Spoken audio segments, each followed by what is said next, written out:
rolls. 3, 2, live. Hi guys, welcome back to another Patreon form review session.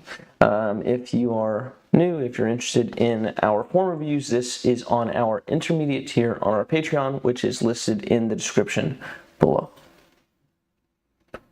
Or maybe to the side if you're watching live, but you wouldn't hear me say that if you're watching live. All right, as always, we're gonna wait for people to get here just a little bit. But in the meanwhile, I'll read you this absolutely insane quote that I read.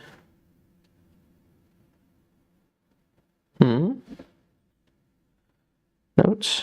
Wait a second. Where are my notes? Oh, here it is. I read this book and I thought I lost all the notes that I took from it. It says Teddy Roosevelt says, "It is not the critic who counts, not the man who points out how the strong man stumbles, or where the doer of deeds could have done them better. The credit belongs to the man who is actually in the arena, whose face is marred by dust and sweat and blood, who strives valiantly, who errs, who comes out short again and again, because there is no effort without error and shortcoming. But who does actually strive to do the deeds, who knows great enthusiasms, the great devotions, who spends himself in a worthy cause, who at the best knows in the end the triumph of high achievement, and who at the worst, if he fails, at least he fails while daring greatly, so that his place shall never be with those cold and timid souls, who neither know victory nor defeat." I wish I had a better voice to read that in for you guys, but you'll just have to imagine Teddy reading it.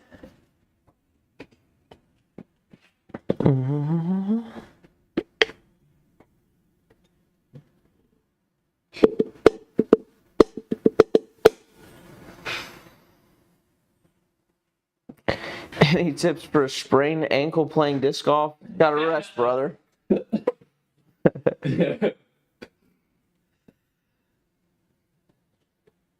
I think play through the pain. I think you'll probably come out stronger after it's all done. Grit.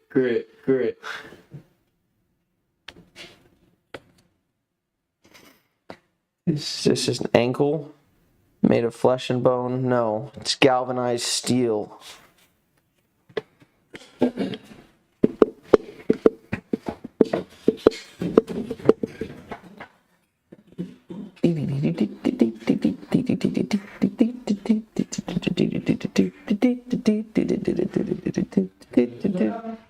Oh, you know what I need to do? I need to put my notifications on Do Not Disturb. Do not disturb. Consider the message, man. Okay. Boom. Did I steal your chat, by the way? My chat. Sorry, your messages, or you still have them? On the screen, I can see them. Okay, that's okay. Okay. I'm going to start moving through just because I don't want to wait forever. It's boring for playback. I'm ready. Okay, we're going to do Adam AK first. AK 330. Yeah, 337 is just too long to go.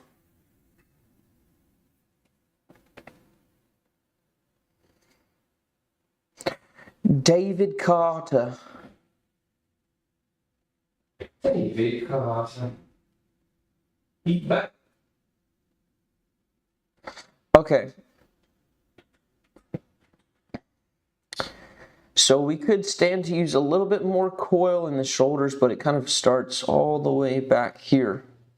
This little left step here, where you're turning and you're angling this foot back here, already starting to turn the hips backwards.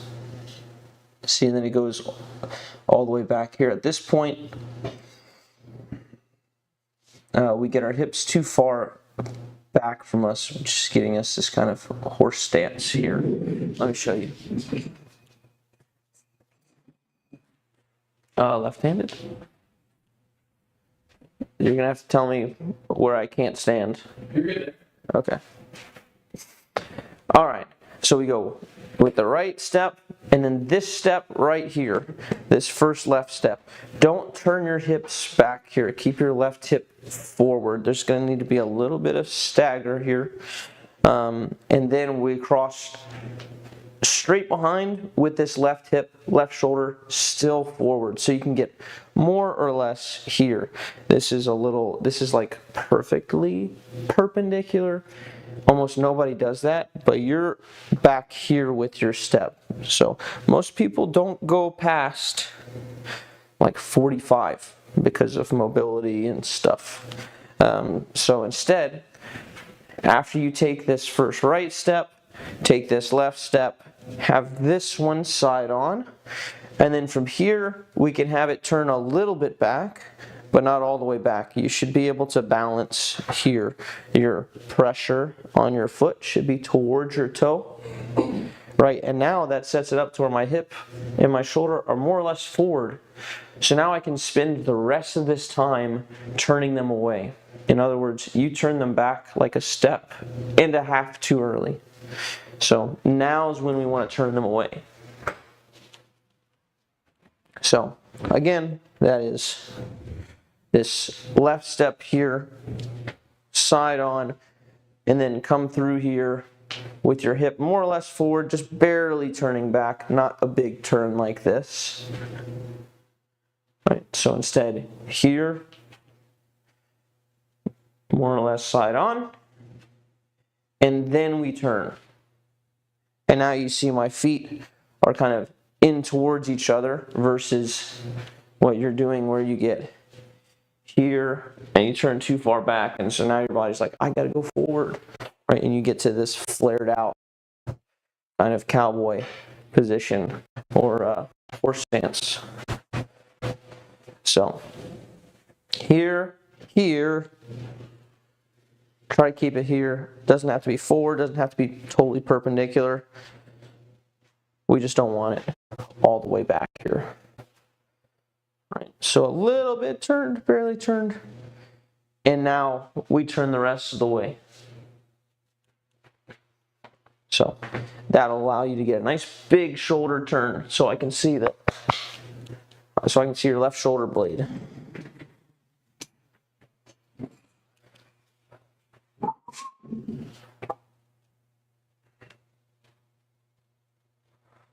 All right. Next, Heiser 91.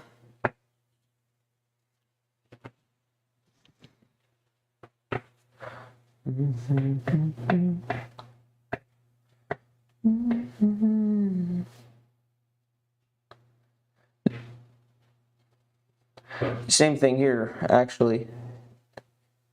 Exactly the same thing here.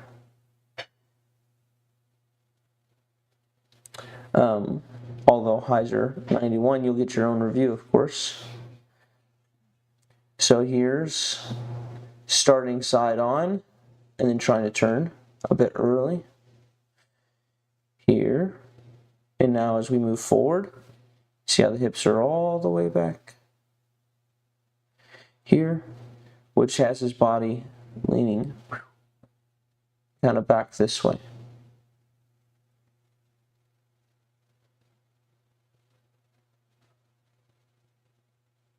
And now we're here. Right, a bit different than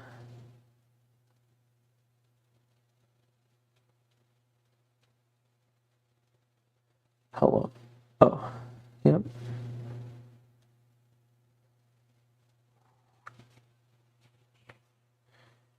Bit different than here.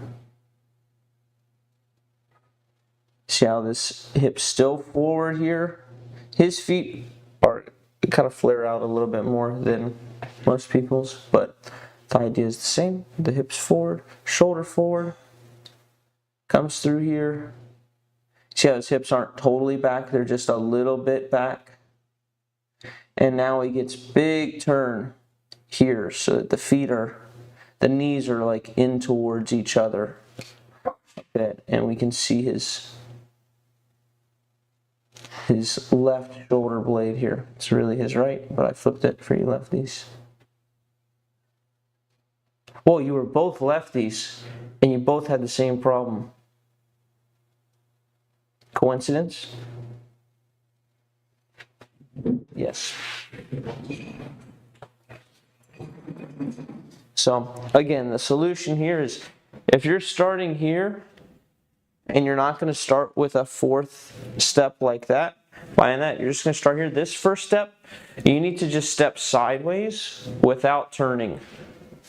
Don't make this a turn, turn, unturn. It needs to be, we're not turning here. We're not turning here. Now we've waited and now we turn on the final step. So now I've got my knees kind of in towards one another. It gives me a much better position to stop from. So if you're starting here, you don't have to add a fourth step. You can stay here, just go here without turning. So none of this. Here, stay here. Now we're here unturned, and during our final step, our final fall step here, big turn. Right, and you should be able to see a good bit of my back.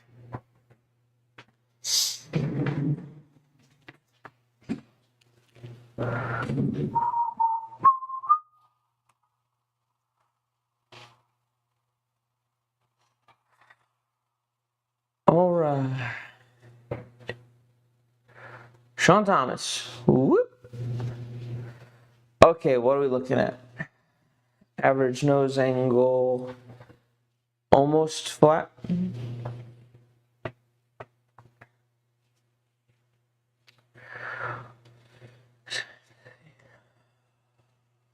Okay.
So I'm not crazy about this cross step here. It gets a little too back, and then because you're coiling properly, right, we see your shoulders here, but you've got this massive stagger, which is going to give you trouble here in a second, because now you run out of space in the pocket and you have to bail out early, right? So you get to about this like left pec area, and now you're already like, get me out of here. And you have to open up and you get your hand in front of the disc way early because of that.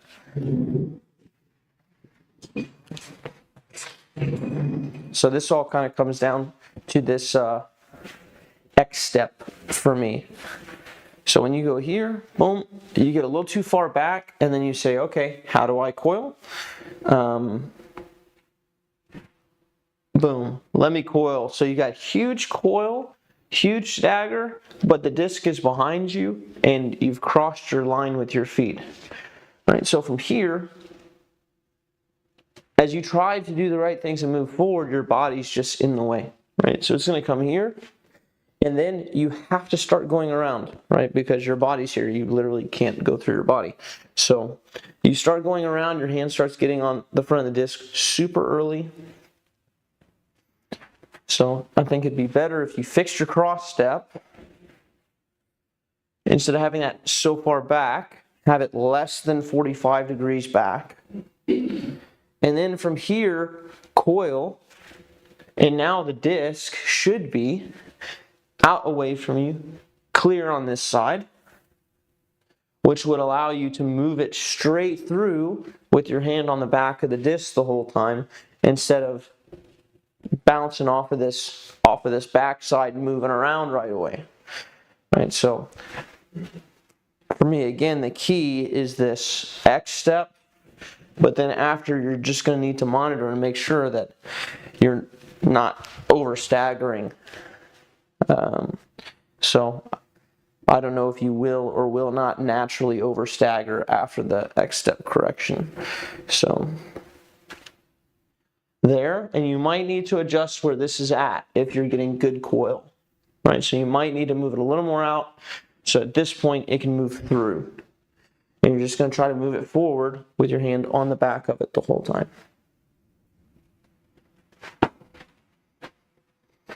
Questions on that? Pretty simple. But since you are here,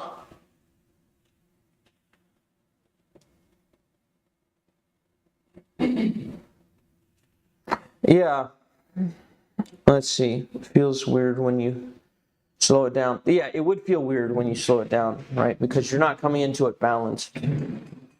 Right? If you come into it slow like this,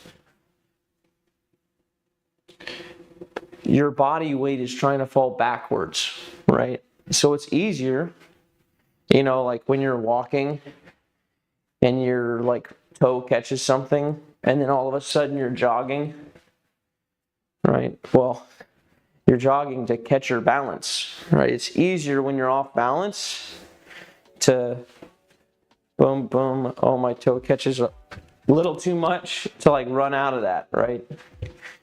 So the reason that's awkward when you're going slow is because you're not balanced. So the solution is get balanced, and then you'll be able to go slow. So, and a big part of that is not having your foot backwards here, because if I gotta go that way, I'm just falling back. I'm falling backwards, which is a very, I don't know, it just doesn't feel like a good position, right? Walking backwards, falling backwards, it's much more unstable than even a side step here. So if you can get this foot here, you should be able to do this slow. Like the challenge is do every step slow. Go here, stop, good to go. Even here, stop, good to go. I'll lift, good to go. I'm balanced, I can hang out here, and now do my final step. So I would challenge yourself to be able to do it slowly. That's proof that you're ready to move it up. But if you can only do it fast, then it's probably a good indicator that you're not balanced.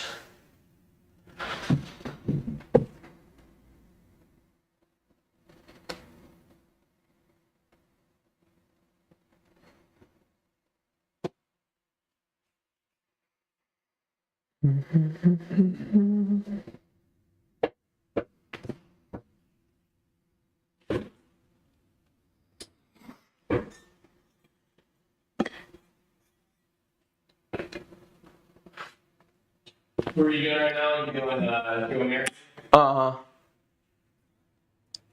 Bum, ba-da-dum. Yeah. Today is X step day.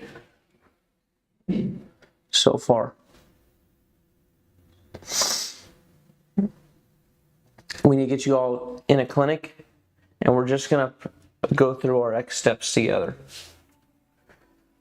It's not an easy move necessarily. It takes like a good bit of practice to get through there cleanly. And it definitely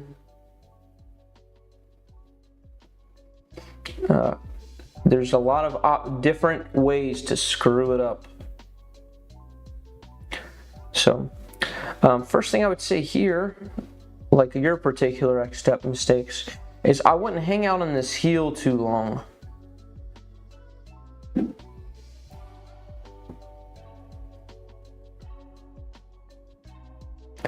Because your balance is kind of hanging back. So I'd get the posture good here first. And then we'll make very much the same correction and over stagger here because of the backwards X.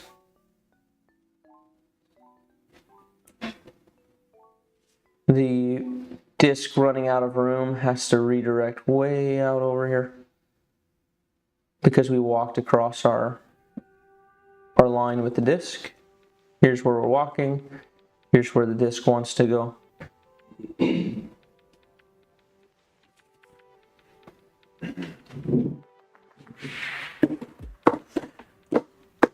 Yes, so you can request to go later.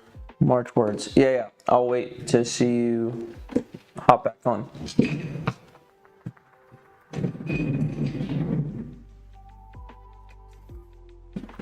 Okay. Another lefty. Wow. So many of you guys today. Disproportionate representation to the population.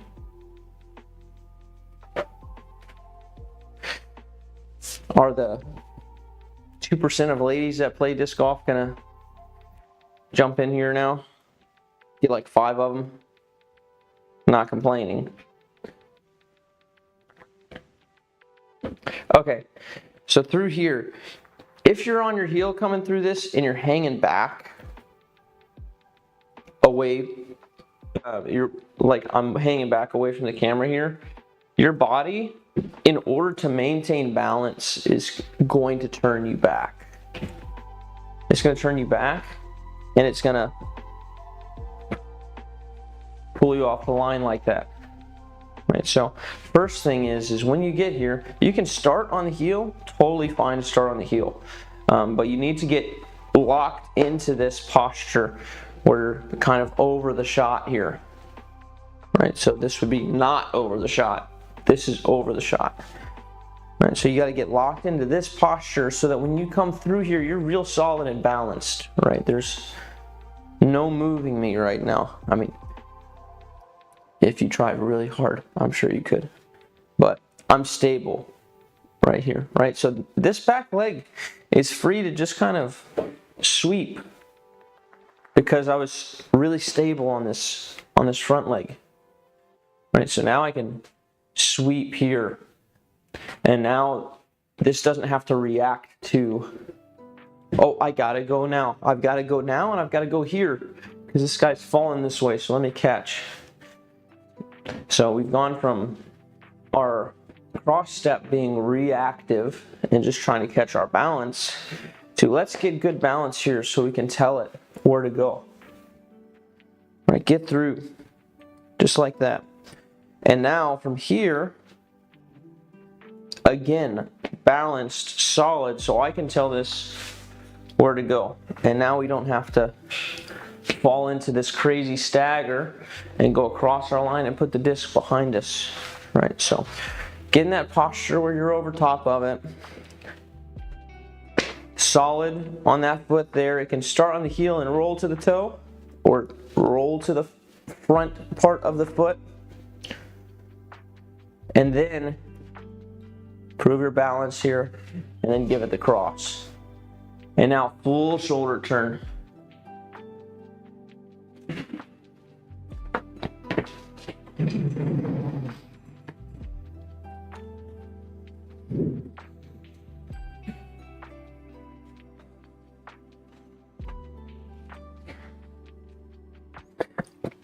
Got it?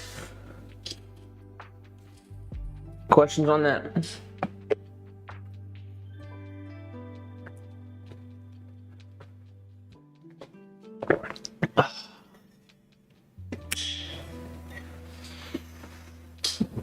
Sweet. Whoa.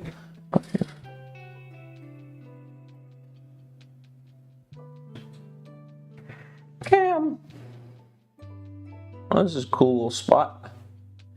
Bum bum bum.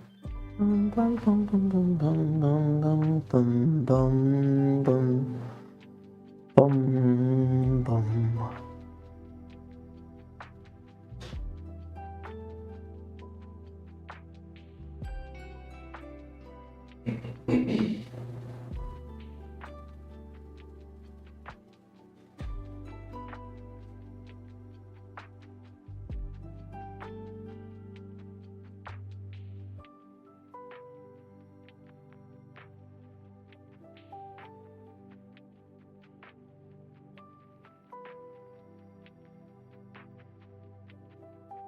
So are you at the point, Cam, where you're still like intentionally moving this sweeping the left leg behind you?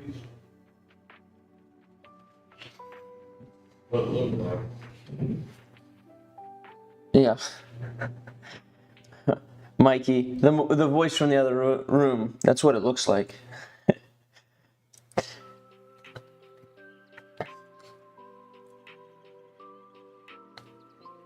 Yeah, I think it's time to move. I think it's time to move past that. So even though the leg sweeps like that, like we see the leg sweep like that, it's probably not beneficial to. Oh, you say no, it's subconscious. Okay, well then we consciously got to put something else in there. So you should try to keep the left. You should consciously try to keep the left leg here in this setup. You should try to keep that there. Because it's moving like too far forward.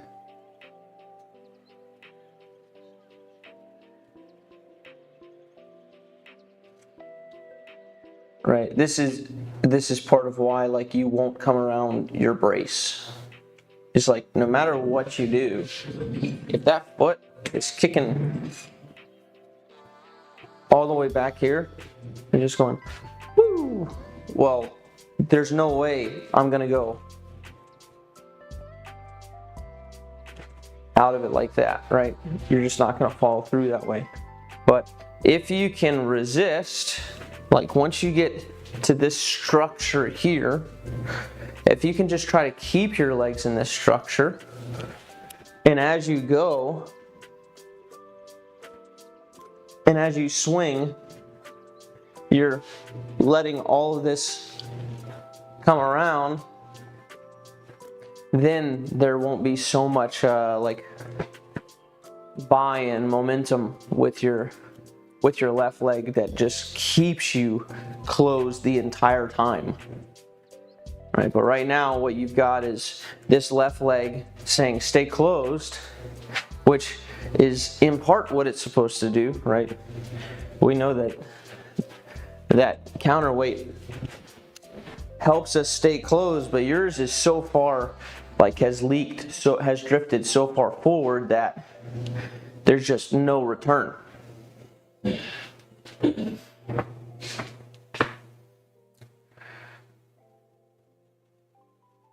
Right, so here's where it's trying to come around.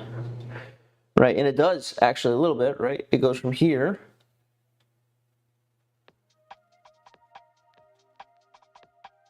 to there.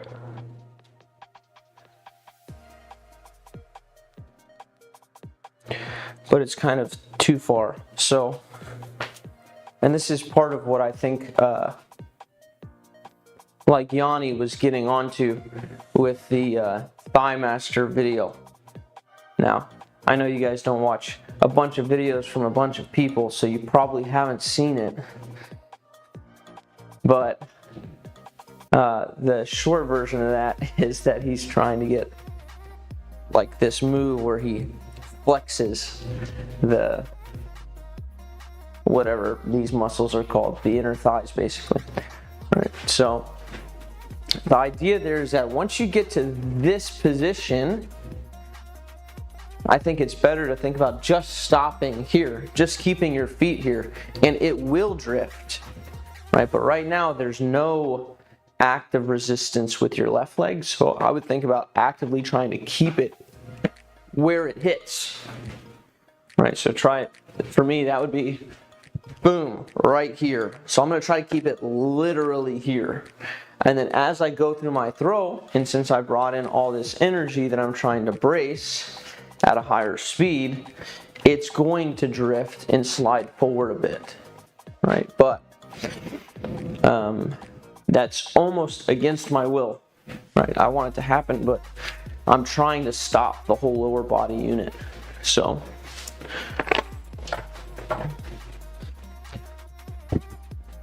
right, it doesn't, that's like me really stopping it, but it's still drifted forward.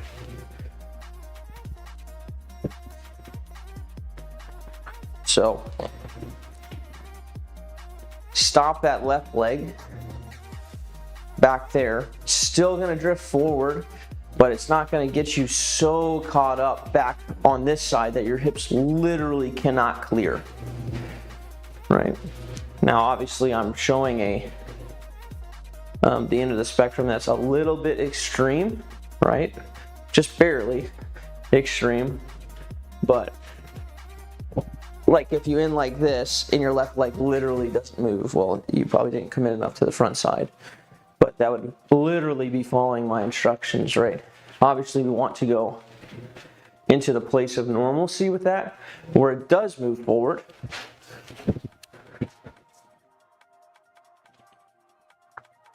But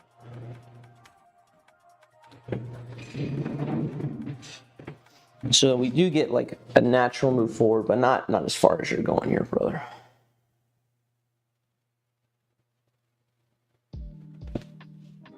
So you can probably think of it as like your upper leg needs to just like anchor in.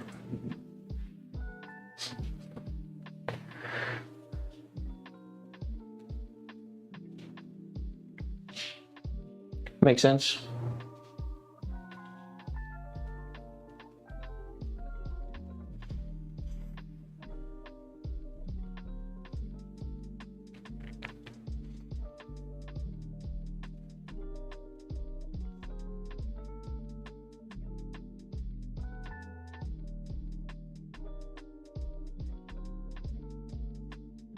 So I think if right here you try to just keep it where it's at, it's going to do the drop and slide on its own if you actually tried to hold it there.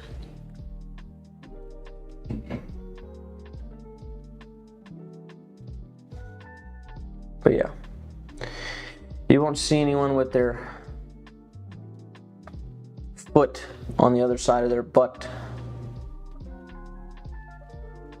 So a little too loosey-goosey with the left, I think.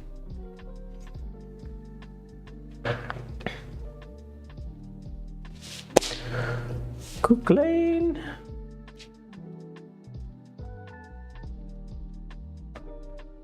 Cuckoo lane.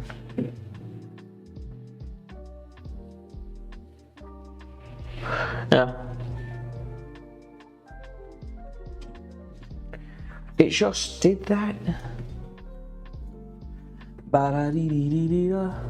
Whoa.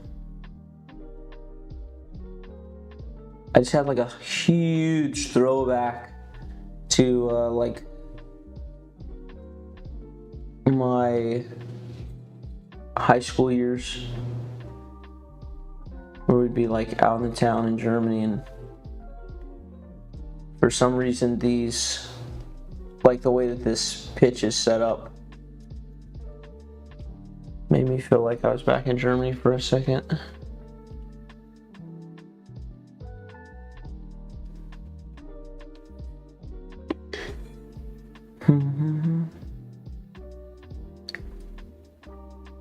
Yay! Hit X step. Oh, it's in France. Well, I have been to France a couple times. The culture's bad. But I didn't play soccer there. I did think it was like the coolest thing ever, that soccer pitch that was on top of, like when you're on the Eiffel Tower, there's that like rooftop soccer pitch that you can see. I was like, man, that'd be so cool to play soccer on top of the roof.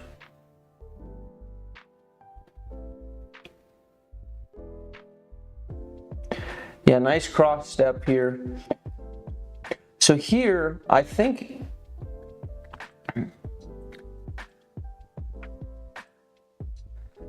you mistake this little like pump with your arm, where your arm just kind of boop, has that little extension. I think that's kind of tricking you into thinking that you're coiling during that moment. Right. Not that your coil is bad, but you stop coiling too early. You start uncoiling.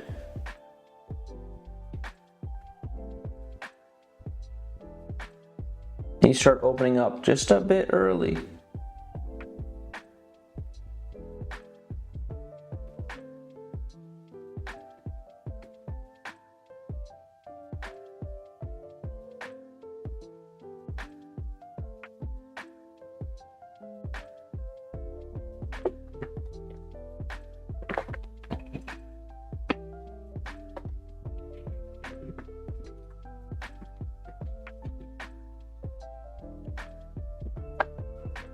Yeah, so you've got this moment here where you go whoop, and you're getting coiled like really well, and then you've got boom, and it stops your coil a little bit. Instead of pumping the hand there, get the shoulder back just a little bit more. You want to make it so that when you get in this step, you should feel like, man, I don't have like enough time to coil here. Coil as long as I possibly can, and then the step interrupts your coil. Right, and that happens with the shoulders. That happens with the core, not just like the extension of the arm. So go just a little bit longer here. Coil, coil, coil. Go as far as you can with the shoulders.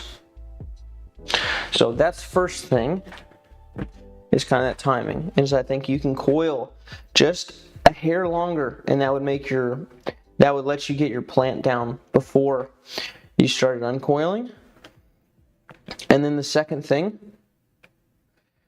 that I would look at is try to continue going through here.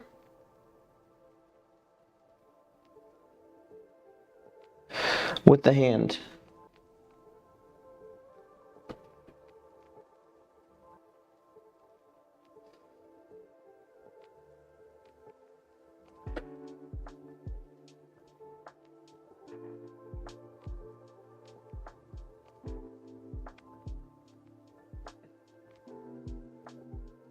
Yep. Try to continue going through here. Getting all the way through.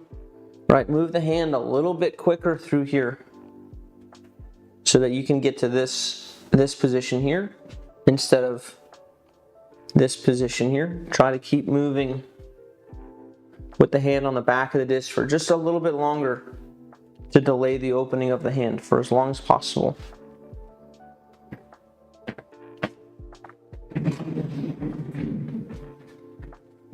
Yeah, your shoulder wants to rotate a little bit because your back shoulder is pushing, right? So this shoulder is saying like, go, go, go. So when your right hand comes in, it's good to kind of practice both coming in here like this, because this shoulder needs to hang back. If this shoulder continues going and you don't take your backhand and go boom and actively like kind of keep it here, which feels like pushing it away,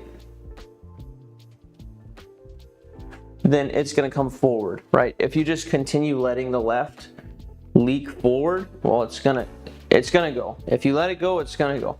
So here, and then once this gets in tight, it needs to hang here. It really needs to try to stay here. And now these hands are moving away from one another.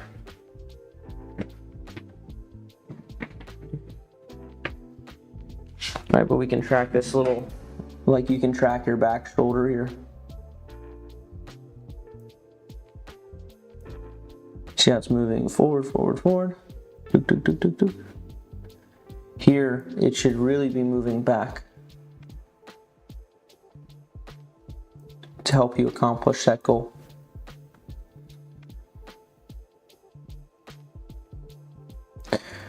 So here, the arms are in, and now watch his back shoulder. Dook, dook, dook, dook, dook. He's gonna move that hand back.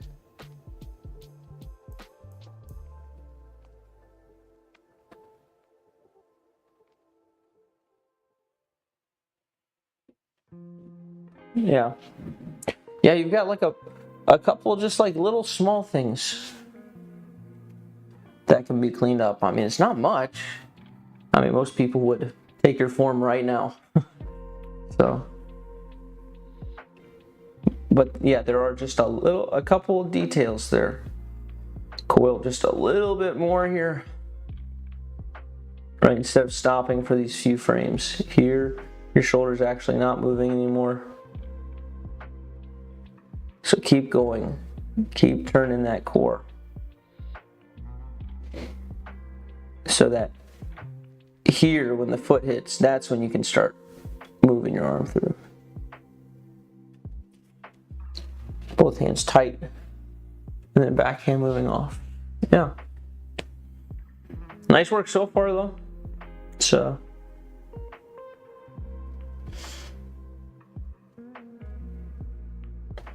Not a small feat. Probably size 12 or something.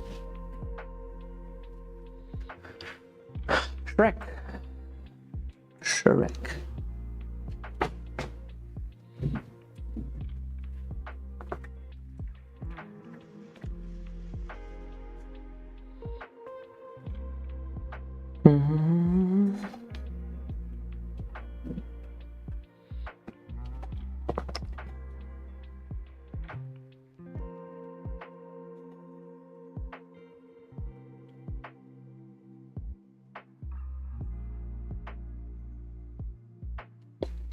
So through the X decent.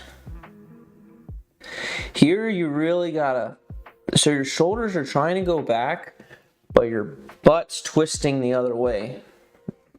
Right, so you got your hips trying to twist that way and your shoulders trying to twist that way. So everything's gonna get caught kind of in the middle. See that? See how your feet, from this moment here,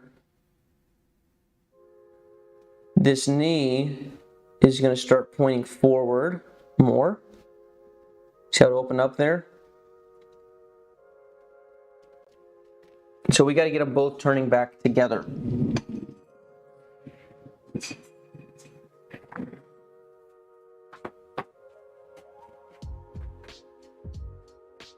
So once you get through your X step, take your hips and your shoulders and turn them both back. Your hips can't go as far back as your shoulders, but you're going to try to take both of them as far back as you can get them. So from here, shoulders back, cool. Here, checking on the hips going back. So put your hands on them, do whatever you got to do to see like, okay, this sucker, my hips are going back, or my back's going towards the target and my butt's going towards the target, right? So everything's got to turn back at that point. And that's going to really help you get shoulder turn, right? So here you can see like my whole right shoulder blade. That's a lot of room for me to swing a disc forward. Right, you get about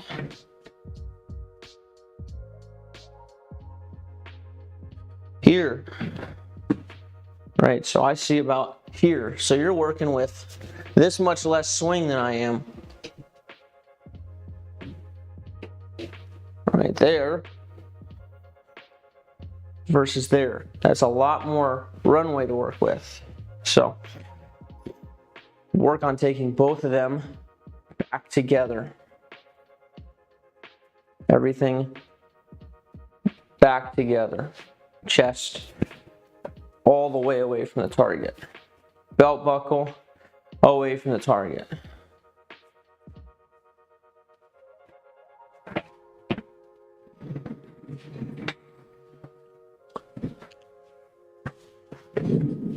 Yeah, lots of people do. Lots of people tend to open up that front hip. The way to fix it is you have to fill that time with something. I was telling somebody this earlier, which you probably saw, but the mindset there needs to be coil as long as possible. Get as much coil as you can in that final step, and it's not going to be enough, but you want to have the mindset that fills that space with coiling, not the mindset of don't open the front hip, don't open the front hip. You haven't really given yourself instructions, right? So things like turn the belt buckle away or turn my butt to the target. Those things are super important. Most people will find that if they think about one, they'll get the other. Like I bet if you think about your lower body, turning your lower body away, your upper body is going to follow suit. So, but right now you got upper body wants to turn back and lower body's like, well, that's as far as you go. So.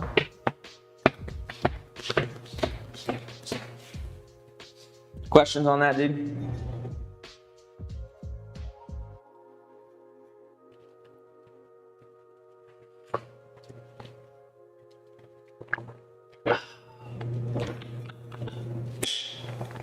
You're welcome.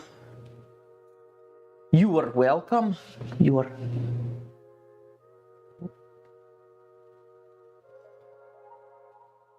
Delete.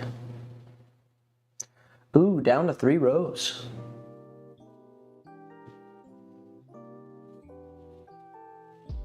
Hey, real quick. Yep. Mike is picking up a bunch of room noise. So maybe if we go treat it like a pack, and then go here, point it up towards your mouth. Maybe that helps. Get in there, little Mike. Boom. I suppose you don't want it dangling in front.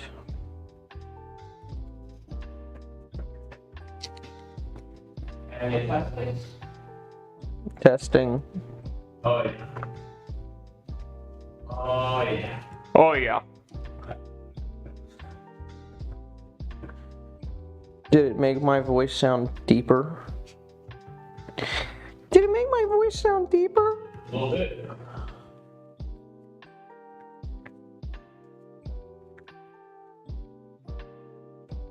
I wonder if I can lax their ears when I do that.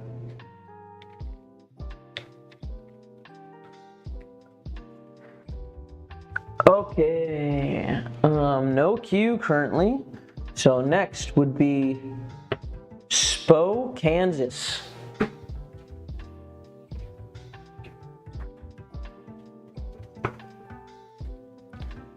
Sorry, you said next to 2? SPO Kansas. Okay. SPO Kansas. Yeah. This guy's probably from Virginia. SPO Kansas. Ooh, a forehand.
So, two things.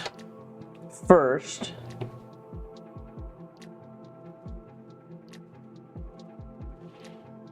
the way that you do your walk up isn't really setting up that well for this shot. There's this moment kind of here where you've got this left heel down and it's kind of pulling you off the line a bit.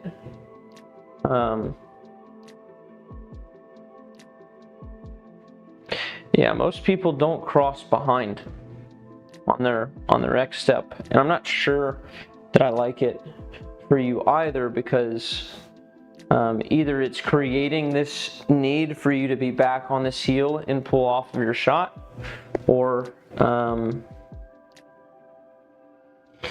it's encouraging it, at the very least, seems like.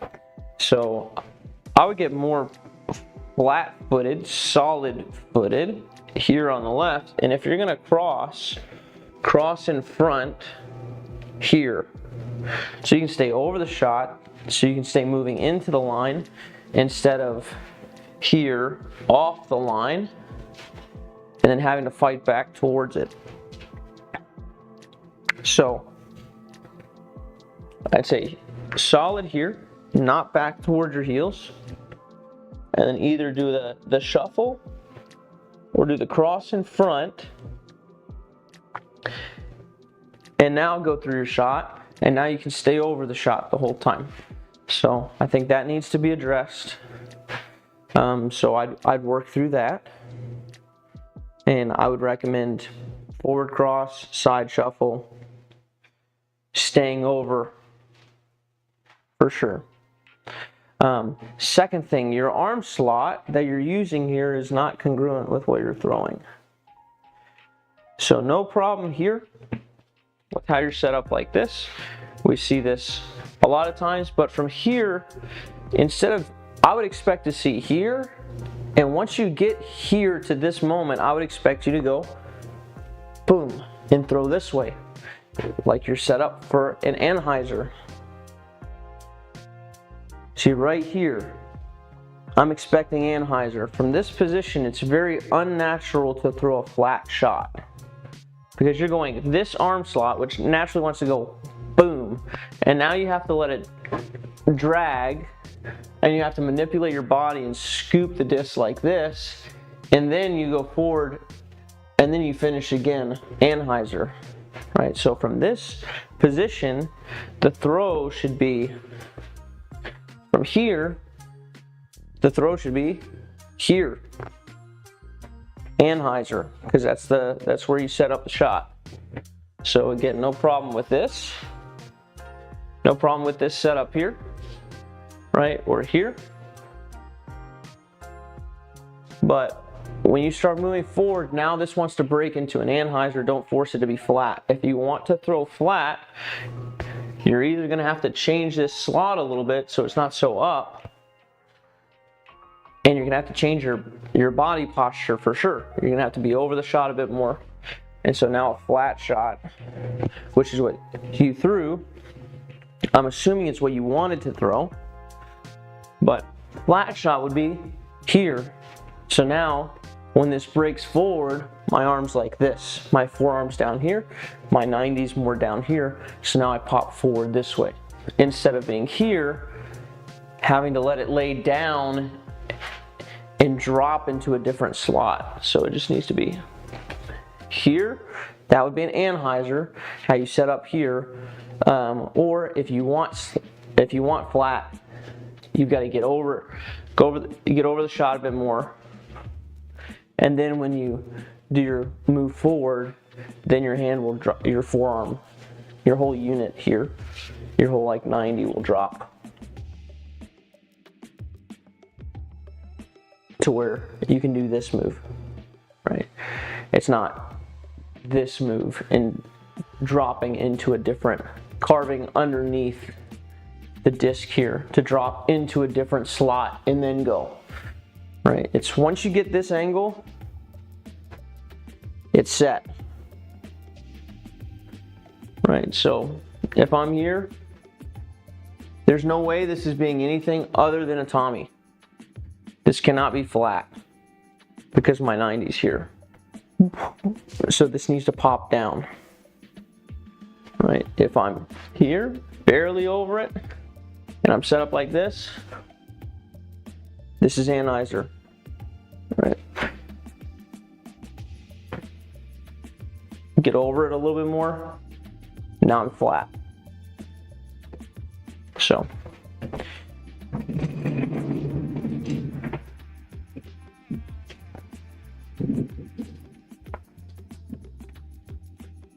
that's after this first move where the body's drifted forward, right? So from here, this wants to go there in an Heiser.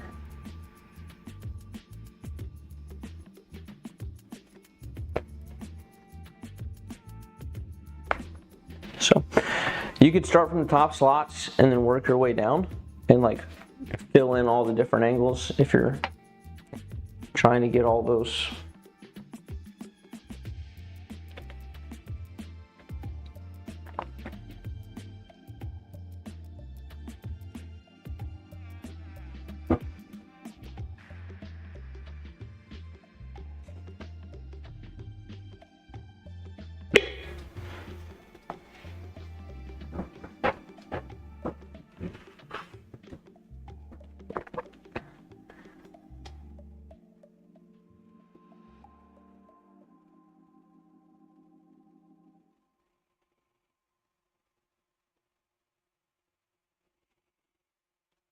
Just a lack of coil here.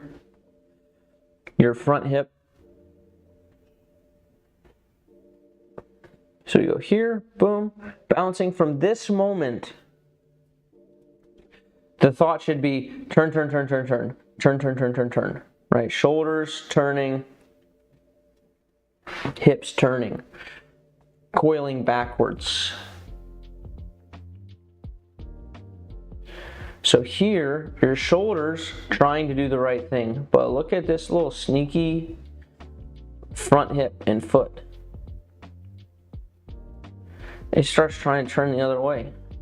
It starts trying to turn your belt buckle forward. Right, so now you can't coil as far with your upper body. You probably want to hold the disc a little bit better too. I don't know if this is a symptom of like you trying to get back further, but the grip being here, you need the disc all the way in your hand. So we don't want it like here and then popping back in mid-throw. Which it doesn't. But it looks like it's barely holding on, like you're just, it almost looks like you're holding it like this. I know you're not.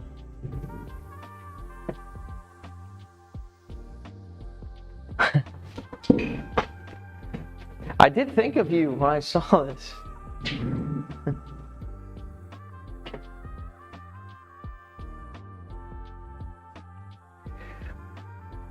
This guy's kind of got your grip problem, Cyanide. Where he like has it on the front of the disc and too loose. Get that sucker all the way in there so it can't move. So during this last step, your right butt cheek has got to go towards the net.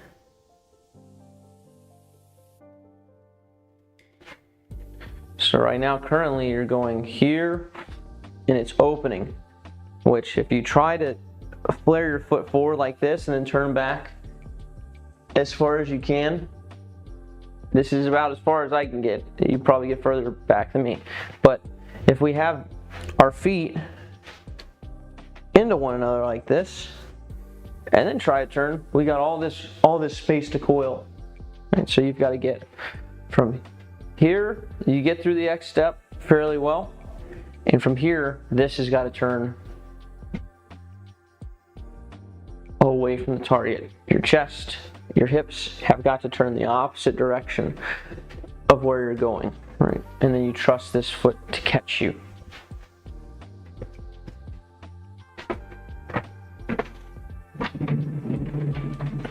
But you're a new man, Cyanide. I'm gonna see you gripping. Like if it helps, grip here. Pull the back 2 fingers, like pull it into your palm with these back 2 fingers. But really pull the disc into your hand.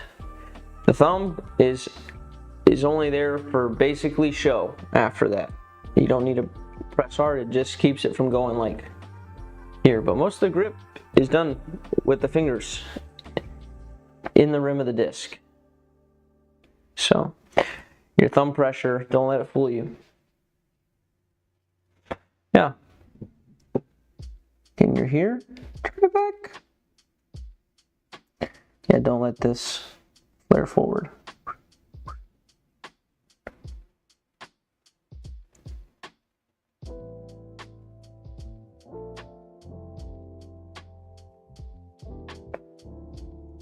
All right.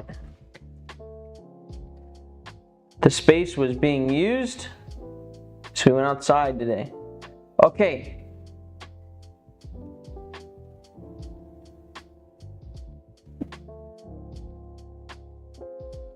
It's better.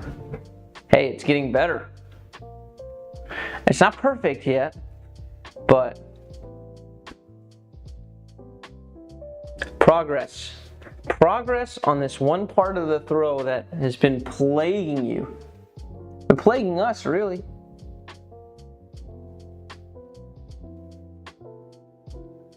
Yeah, this grip to me still looks a little like too, like you can kind of see that it's favored up here more. To get that disc stable, like I just said,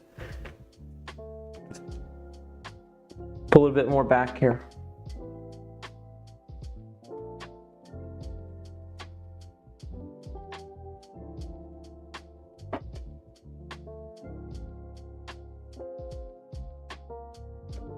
But man, improvement. I mean, that's the least of the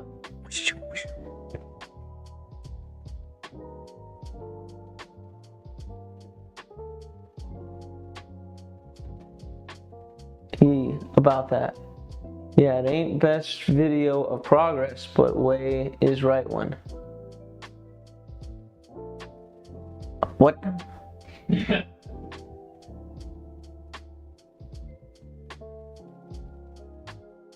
Yeah, I don't think that it's like, the thumb is not like the key thing here. The key thing is these fingers. You take your fingertips inside the rim and you pull that sucker into your palm with your fingertips via the rim. And this only has enough pressure to keep it from going, like, from wobbling as you put a bunch of torque on the thing, right? So this does not need to be absolutely decimated. The thumb doesn't need to be. Right? It needs to do enough to keep it stable. But these 4 fingers on the bottom, pulling the disc into your grip, into your palm, that's the big thing. It has been better after I moved fingertips more upwards. More upwards, what does that mean? Like, wait, what? I will wait for your response.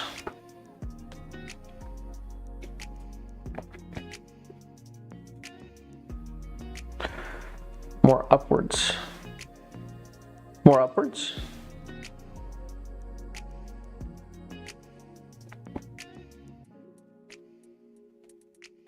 Or more upwards, like on the flight plate.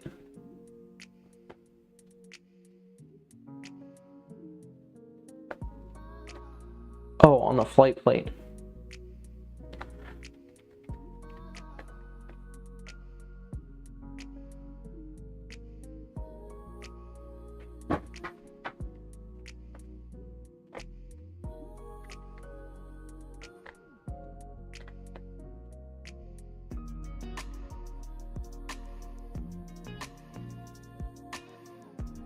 But how are you gonna get spin? Can you spin like that? Used to be a hook.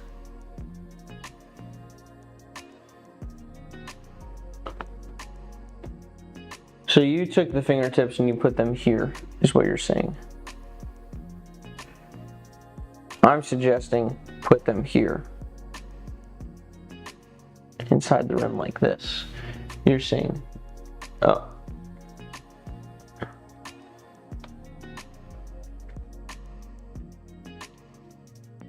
That, like that maybe. Oh, maybe you're saying like this. Oh, like nails to plate. Yeah, I still think the pressure's in a weird place when you do that, because that's not really going to stop any of like this. If you just grip flight plate mostly. Right, you got to secure it by pulling it in. Either way, it's improving. You're welcome to go through whatever experimentation you feel like you need to get it solid. I just think the easiest way is to pull it all the way into your palm with your fingers via the rim. You can't really secure it in your palm with fingertips on the plate. You're just relying then on like pinching through the plate power, right? Versus an actual clamp with your grip.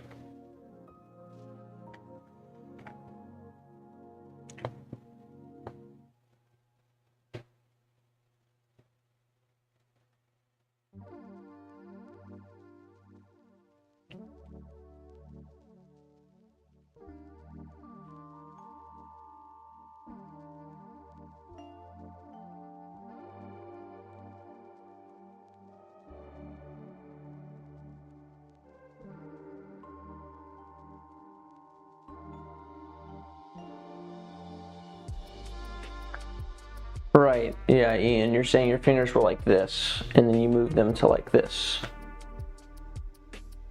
Yeah, which is, I think, the way to pull them into the palm. Yeah, it would be me, if I had my fingers straight, I'd be pulling them into like this part of my hand. Let me show, like here, instead of like actually down the middle of the hand like this. So instead of this, where the fingers are straight, it's here, diagonal. Okay, so the grip contact thing is improving, still has a little bit to go, and then I think the standing up back here. So here you've got this over it posture, right? We've got some bend here. And then at this point, you kind of fall back and stand up a bit, right? You lose that posture.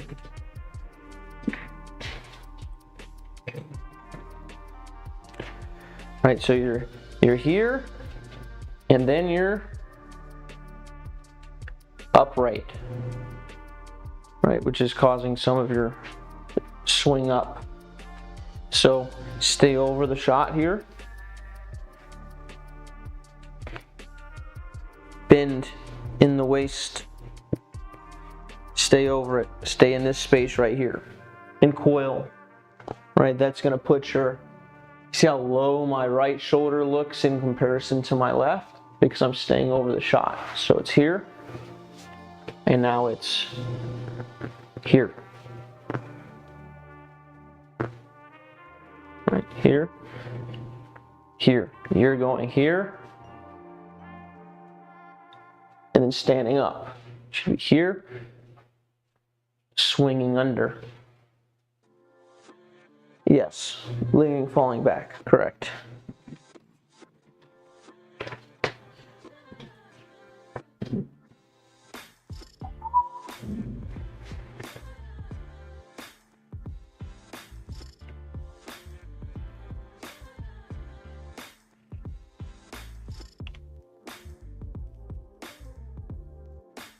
So take some space away from your disc.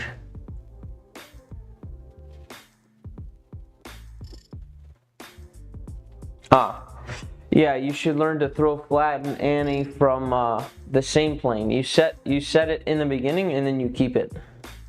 So your disc doesn't have to like swing up into a different space.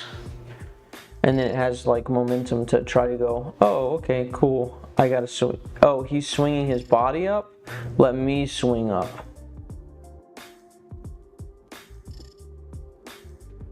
Right, because it would just stay here. Like it would stay on this level. But since your posture changes, it lifts up a bit. So by the time you get into this third step, for sure you should be in your posture. So if you're throwing flat / Annie, it's still going to be here.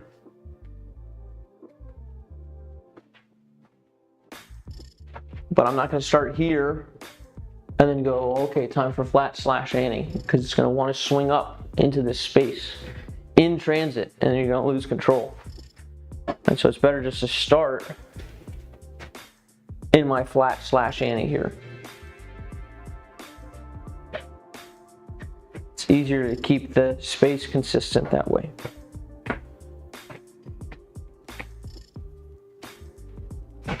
Set the angle in the beginning, maintain the angle.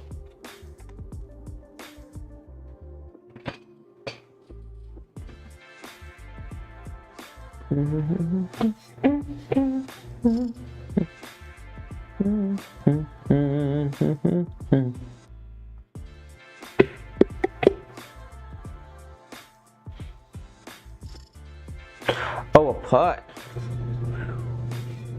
Oh. There's one guy I've been like really struggling with his putt. And he's a man after my own heart. And like finally boiled down a couple important things, and he started canning stuff last night. He's like, this is wizardry that should be burned at the stake. It's like cheating, because he like struggled so long to do all the right things, and it's like one really simple thing. So then he just destroyed it at his like C2 putting competition last night. It's like, yes.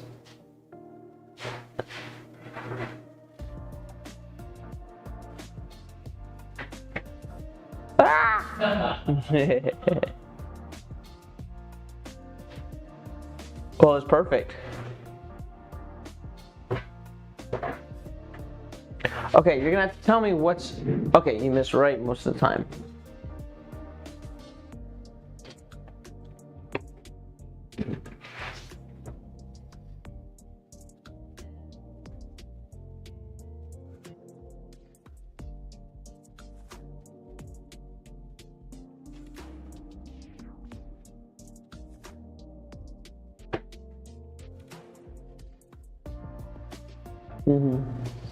You miss right because it tugs?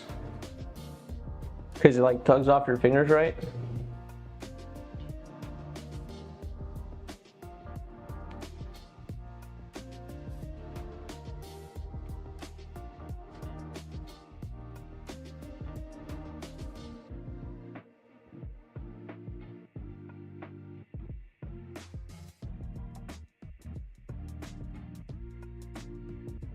Yeah, well, a couple problems.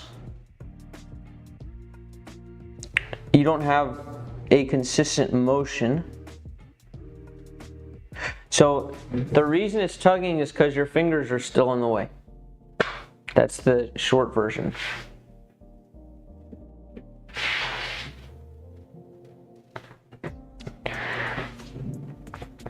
So what you'll see with putters, like you see how your hand is still closed here by the time the disc is coming out? It should have been cleared like 2 centuries ago. And this is my own personal problem too. So your hand didn't start opening early enough, and then you make it a little bit harder on yourself for the hand to clear out of the way because you have this motion where you throw your hand down here again. You see how you're moving up with it? Up, up, up, up, up. Your hand goes up, up, up, up, up, up, up, up, up, up, up, up, up. And then what starts happening here? Your hand goes, I'm going to detour down real quick, and then I'm going to go back up again. Right? It needs to be one motion.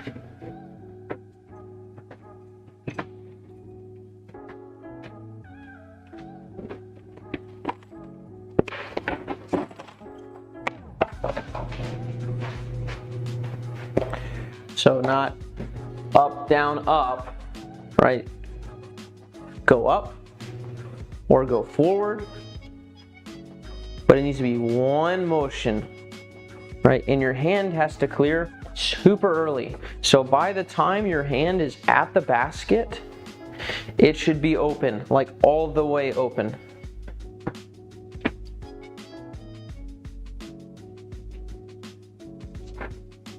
Right, so here, now your hand's opening, and now it's all the way open, right?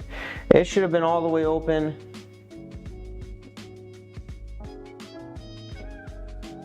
Here, basically. Right, so you've got your motion, which I would recommend simplifying your motion to make one of just this one kind of lifting motion with your arm. One line to the basket. Your line being so left to you, it's a little weird, right? But as long as you have a straight line, good to go, right? So if it's over here, but by the time you see people open, I would expect your hand to be opening here, and then by the time your hand gets all the way up to the basket here, it is completely open. So here, boom. And so practice with your hand open by the time it hits the basket, and you're gonna have to work on timing that moment and like where is my hand open point, right? If your hand opens too early, it's gonna slip out, go early left or low. It's not gonna get there. If it goes too late, it's gonna tug right on you or high, right? So that's where you're gonna feel it tug if it opens too late. So you can look, you can say, I don't know where my deal is here. Okay, perfect. Grip changes per person. So the way that you're putting, your supporting points need to be underneath. So you should be able to get your grip without having your thumb hold on to the disc. That's your grip. Right, so you need to be underneath the disc.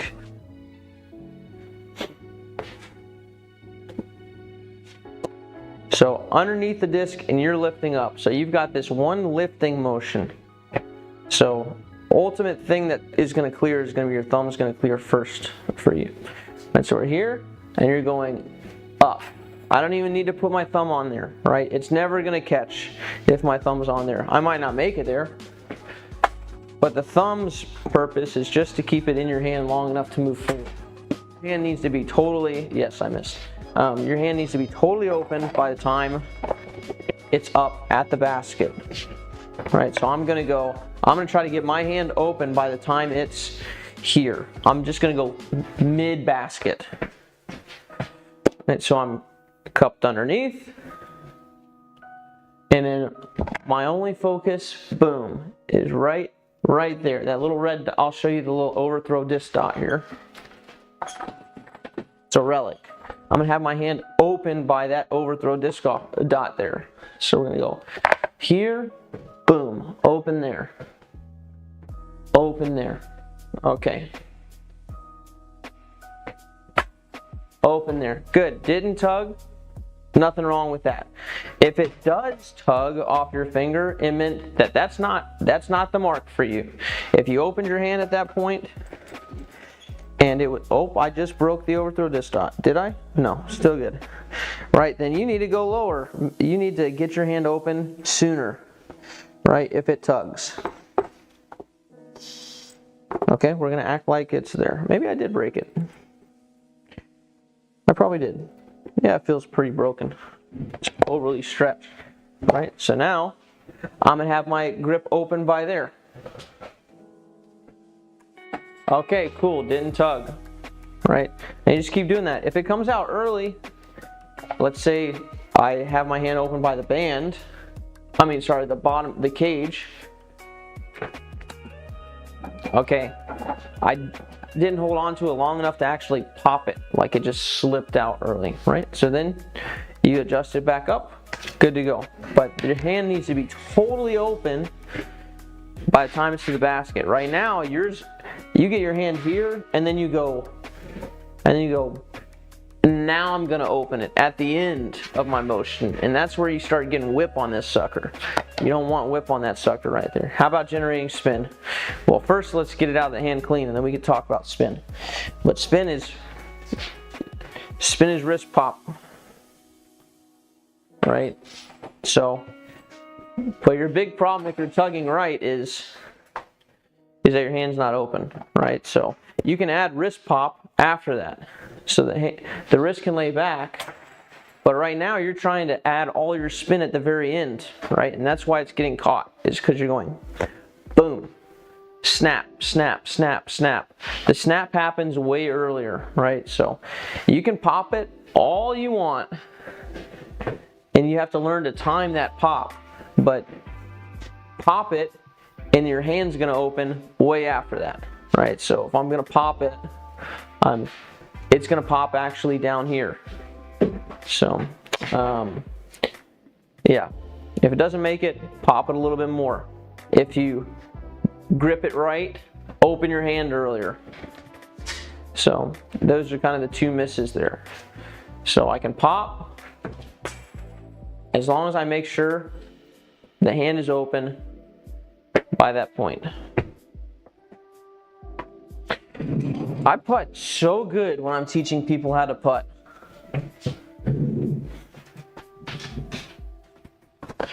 But not so good when I'm not teaching people how to putt. Yeah, you are. Putting better. It's getting there.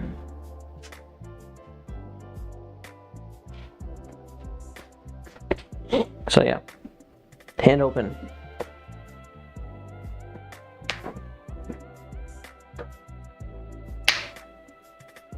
Cheers, brother.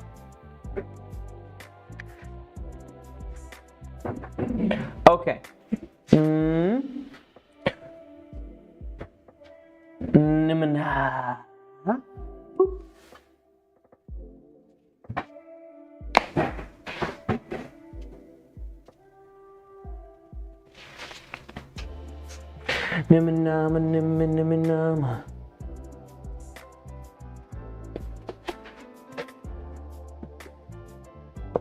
What did we look at last time?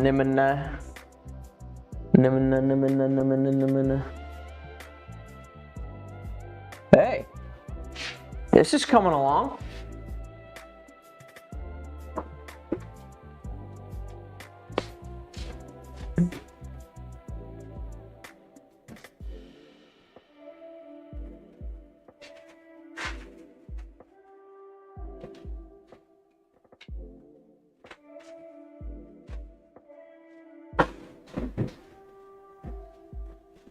This is coming along. Okay. So here you're a little too outside the back leg. Yeah, you're coiling good. You're coiling good. I think it'd be better if you weren't so outside the back leg here. You see how you hang out here and you just stay over that left leg a little too long.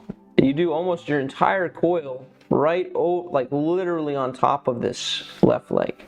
All right, so keep gliding forward there. Don't just stop, don't just stop on the left leg. So that should be in terms of footwork. It should just be like that.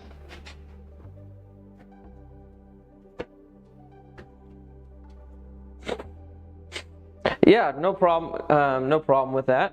With it, I mean, that's going to happen. Whoops. Yeah, with a little more coil, the shoulders have a little more juice, right? So they want more coil. They want to come around a bit more quickly, right? So when you miss right,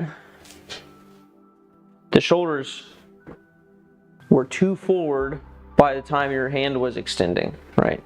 So what we're going to look at today, other than this,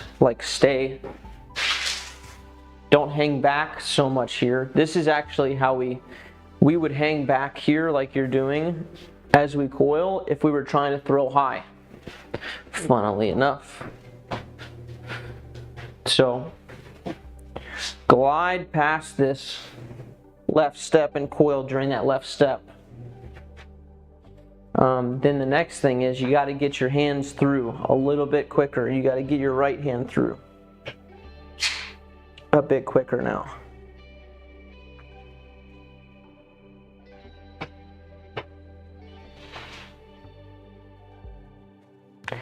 Yep.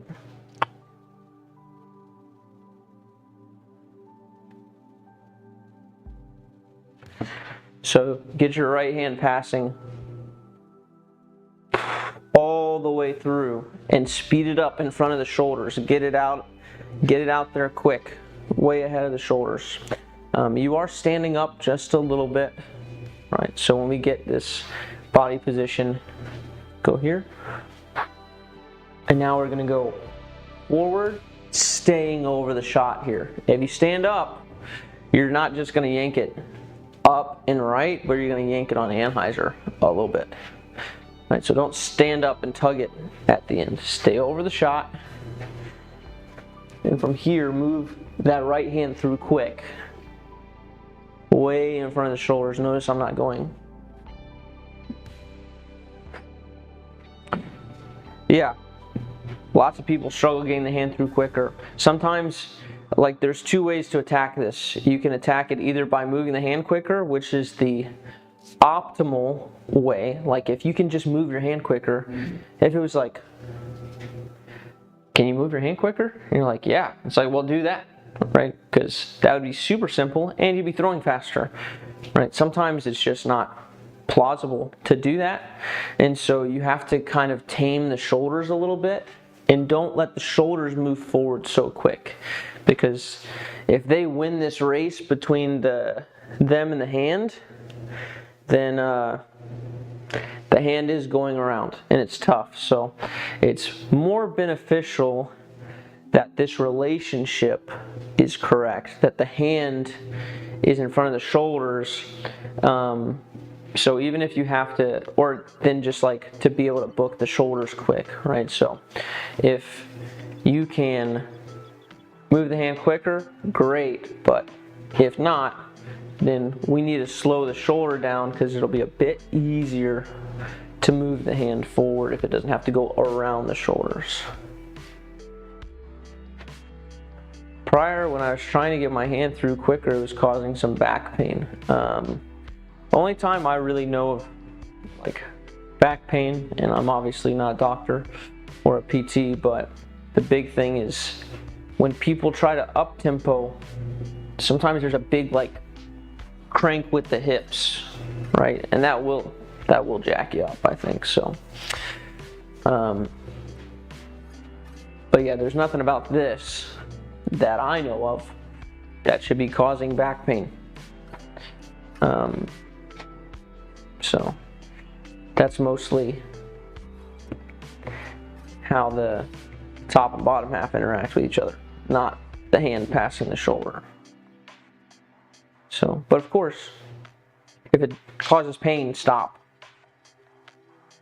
and seek professional advice. My advice on back pain is not really advice, and it's definitely not professional.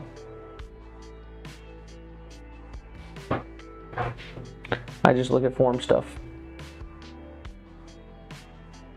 So, but yeah, from here, like, your hips are already pretty active. So, I wouldn't be surprised if it got even more active when you tried to juice it. Yeah. So, quick recap, because we touched on a couple things. Don't hang so past your left leg here. Stay over your shot. Here, don't stand up at all. And then work on moving the hand through quicker than the shoulders. If you have to slow down, slow down.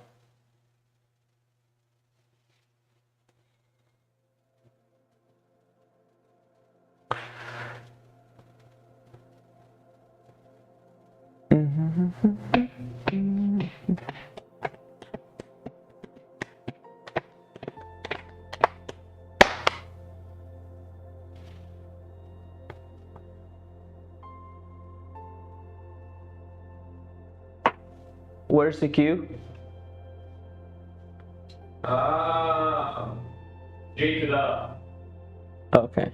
I didn't know if there was somebody else. So Sawyer in like during our live stream, I told him to get it in on the next one. Yeah. He just did it.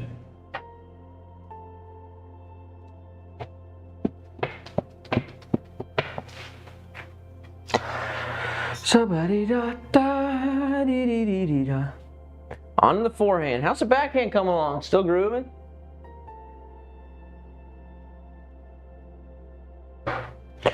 He goes with a step back.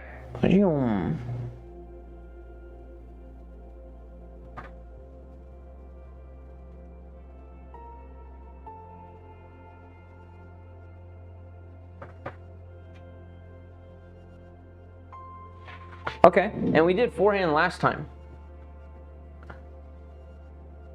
Yes.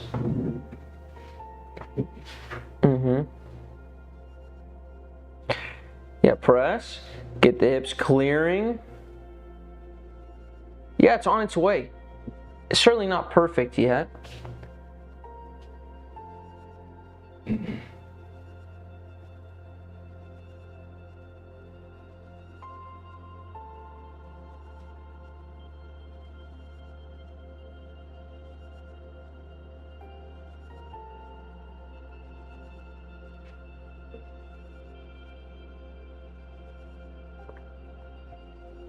But it's well on its way. So just to clean up this footwork just a little further. And then while I'm doing this, let me know currently what they fly like. But yeah, now that you're here, this hip goes back, and right now you're kind of pushing this trail leg forward, your right leg. You're almost like kneeing someone a little bit. Right, so these hips are gonna rotate in place.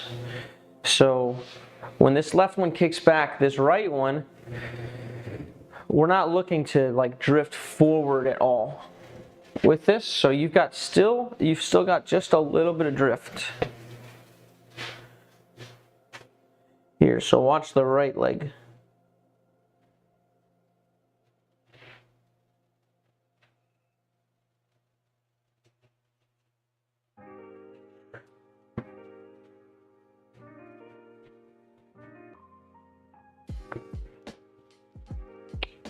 So when we get here, boom, this hip comes forward, but we're not pushing the knee forward. Right, so we're not going boom, knee drive, or like kicking a soccer ball. Instead, that kind of stays there as this hip moves forward, and this is why you get this kind of position for people where this ends up turning over, because this more or less hangs back.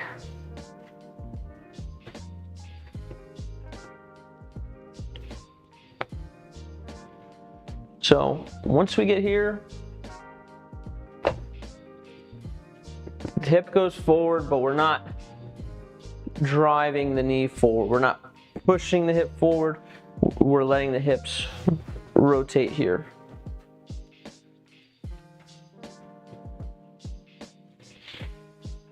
Yeah, I just had somebody in here yesterday. And what I had them do is I was holding the back of their disc, and I was showing them like pull. If you were gonna drag something,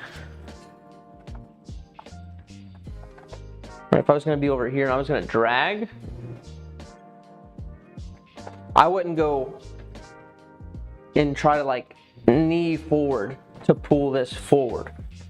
Right? I would move this way and this would hang back. So getting something that you can drag or hold your arm up against, like, let's see, can they see this wall over here, Mikey? Can you see here? I'm sure you can.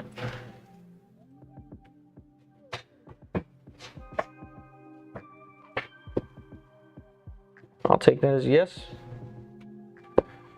Right, so here, if you were trying to drag this, you wouldn't go and push, because you lose all your leverage when you start trying to drag this instead. So this hangs here, and then you start tugging. So good drill to kind of feel what you need to do there.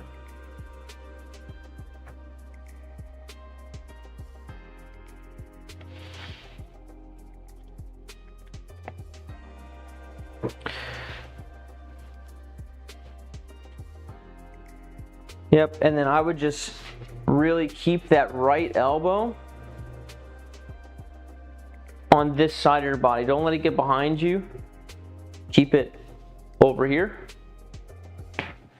so that when you do start dragging, it's got a straight line, right? Much harder to drag something from behind you around than if it's over here, kind of on this side of you, right? So keep the elbow out this way. In my mind, it kind of feels like, okay, all right, this is the windshield and these are your wipers. They're in front of you here, right? Not inside the vehicle.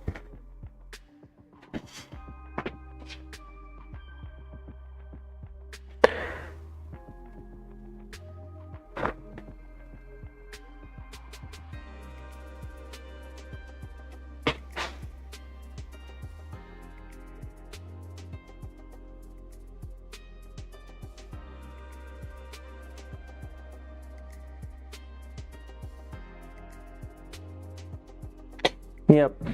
And then when you're doing that, same drill, feel what it feels like to have just two fingers here, trying to move this forward, and directionally how you would pop this up against the wall. Right now, what you're trying to do is you're trying to like scoop underneath it just a bit with your hand, and you need to have the sensation of dragging it forward for a good long while. It's okay if it comes from like somewhere near this slot, but it needs to spend a long time where you're dragging the rim of the disc forward with your middle finger. So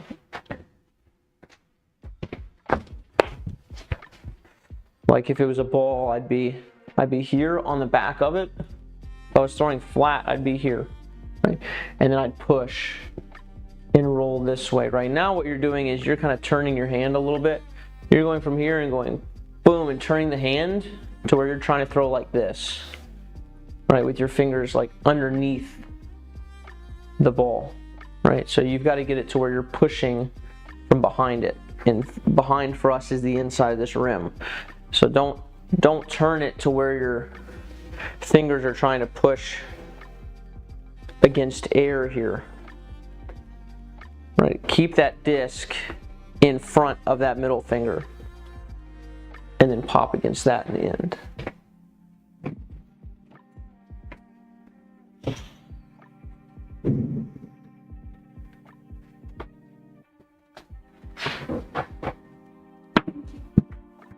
Perfect.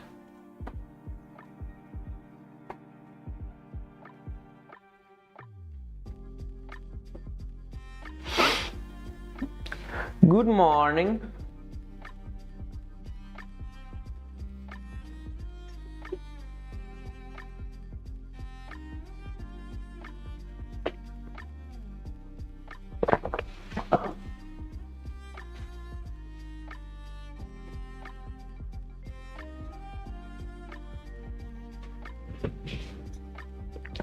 Okay.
So your grip's a little odd.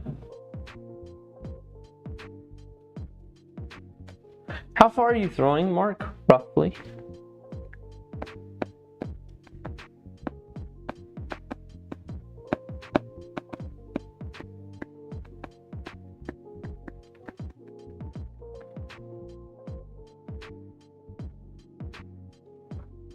I'm not breaking 56 miles an hour. It's kind of a non-answer. Does that mean that your top is 55? Or does that just mean that you're just not breaking 56? Okay.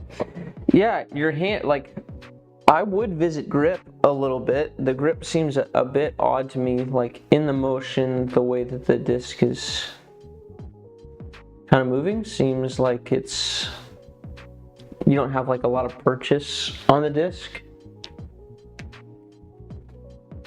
Right, so I would really pull the disc into your palm with these back fingers and really focus on keeping it there.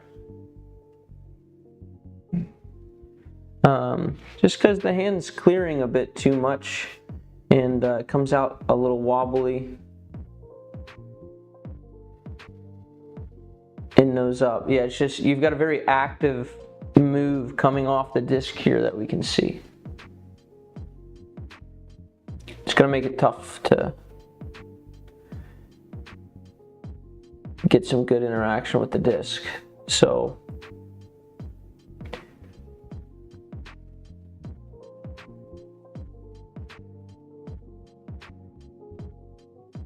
yeah, that would be, if you were here in person and we were in a field, that's what we would work on first.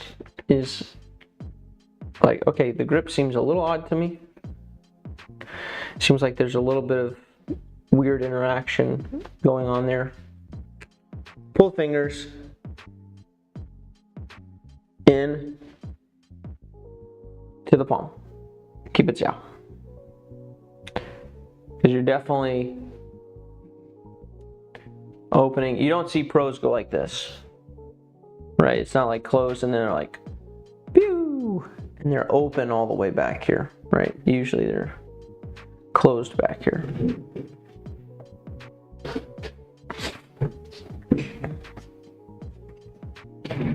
Yeah, I think your hand's just opening a bit, right? You probably don't have a huge problem with it grip locking to the right a bunch, right? You probably miss early left a bunch, I would guess. Right, so there's that.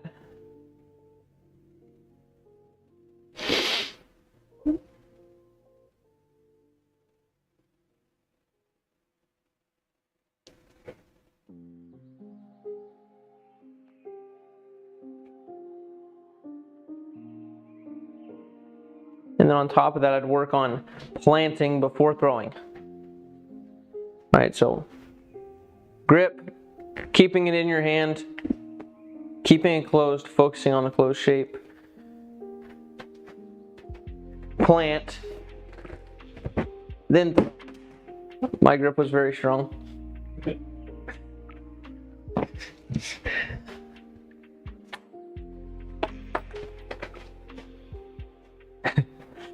That was close. I didn't think to appropriate my grip pressure. I just did what I told you to do. So coil, plant, then throw.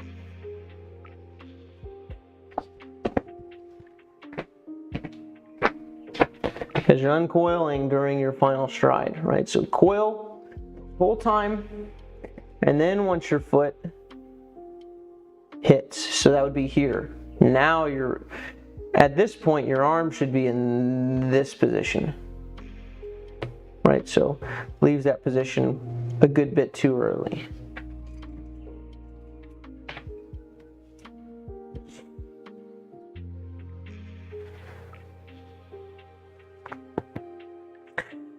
Yeah. But get it to do what I did into the screen over there. Are my hips facing too far backwards? No, I don't think so.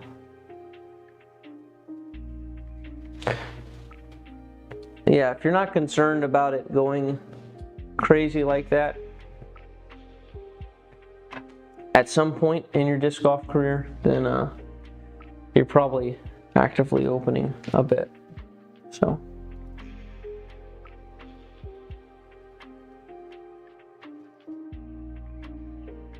Yeah. And I should say, like, don't just focus on this front part of the grip, right? Because it's very possible to be focused on clamping here, and then like into the hit, these fingers come off. And so it still slips out because this part of your grip can only do so much, right? So you have to focus on the whole hand staying closed. Right, so I have seen it where people are really worried about, like, they're super concerned about front loading the grip, and so they pinch there, but they loosen the rest of this, and so now it's like they go here and these fingers drop off early and it goes nose up like that, and it doesn't rip out because it can't. Because the torque just overpowers the grip. Like, way too much. So, whole hand closed.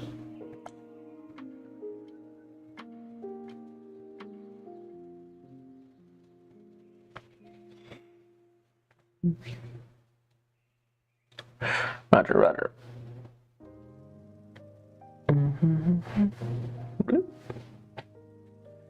Yeah, he is.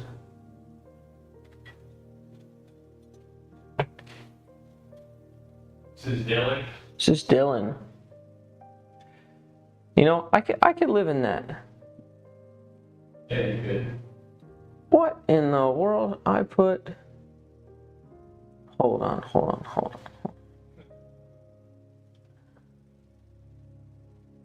There. Now not even text will get through.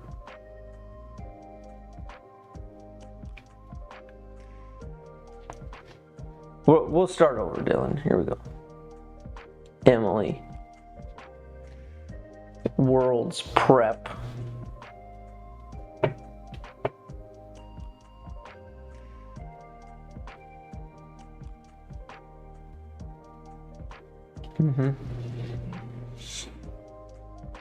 Yeah, this step right, so from here, you start turning your butt to the target right here. See this? Your eyes are tricking you because they're telling you that you're forward, but you are very not forward right here. Commend your flexibility though. So since you're back here, your body can't go any further back during this time. So now it decides, well, let's go the other way. Like I gotta do something. So then it starts opening up. And so your like rounding problem is created because you get the disc behind you too early. And you get the disc behind you too early because of that step.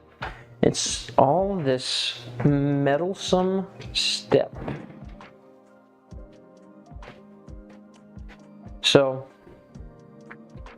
when you get, so here, you're turning one step too early. So don't turn here, it goes don't turn, now get as far back as you want, right? Then turn like crazy. But right now you're going, don't turn like crazy, unturn. So we need to delay that turn by one step. So you need to go with your right step, not turning. Then this left step needs to come through more or less straight. It doesn't have to be perfectly straight. Probably won't be perfectly straight. Probably be a little bit diagonally back. Right? So we're here, and now we can turn and get the butt towards the target like you had the step before. So, but you gotta wait till you hit that left step to start turning that sucker. Right? So, but if you get here like you're doing, well, of course, I don't even have to move my arm to get this thing behind me. Of course, I'm gonna start rounding out of there because the disc was set up behind me. So we're gonna go here, make sure your balance is good, make sure you're stable. Get through here on this left step. It could turn back a little bit, but not too much. We're basically trying not to turn there. And now, turn for the remainder. And so now we're set up back here. The foot's not open during this final step, only turning back the entirety of the end here. And then yeet.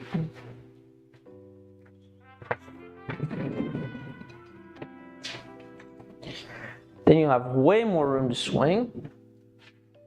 Would it help to look at the target for the longer time? Well, not in his case. He can't really look at it any longer.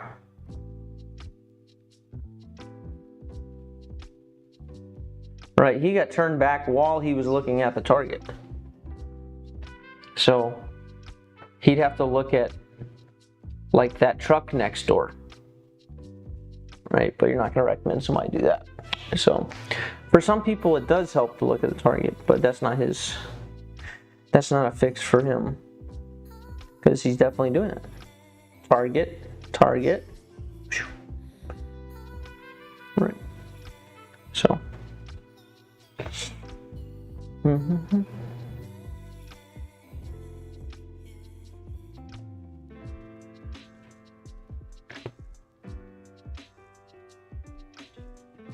All right, next we're going to do, straightforward. Yeah, the instructions, the easy part. Simple. Then how to actually get your body to do it, that's the real to do. All right, beat him. Beat him.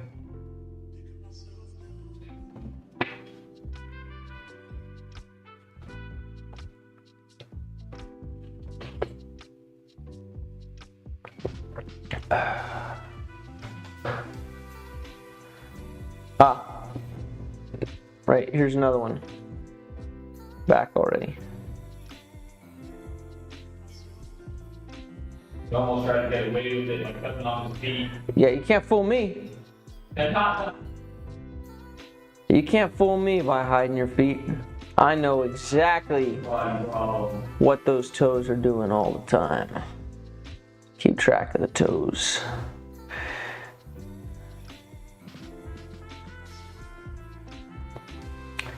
So here, actually, this right step, you can see that the knee and the foot are favored back a little bit, even a bit earlier. So the right step's back, and then continued turn there. And now here comes the unturn. The hips go forward here. And the shoulders actually go forward a bit because they're attached to the hips. Loosely, you know, just bones and muscles and ligaments and stuff.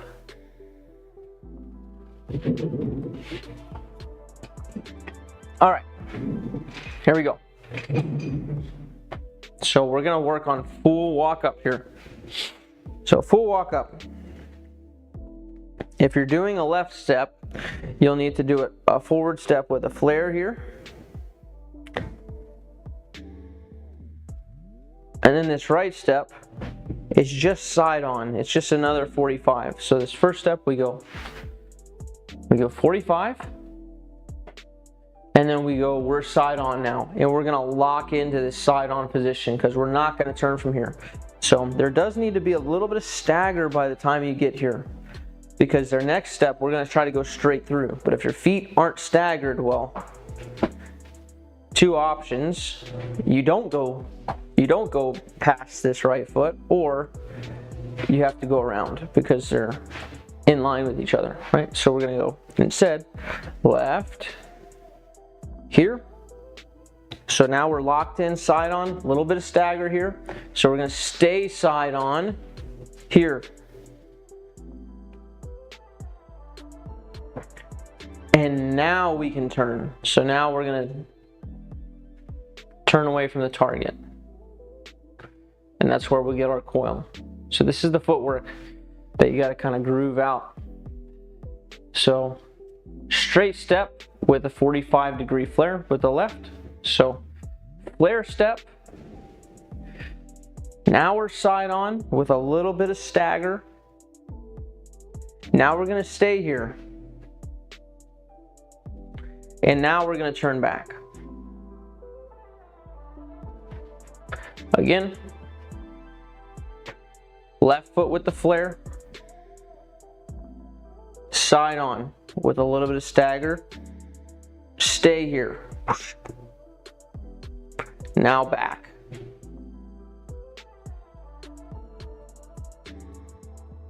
One more time for you. Step, so flare step, side on, butt to target.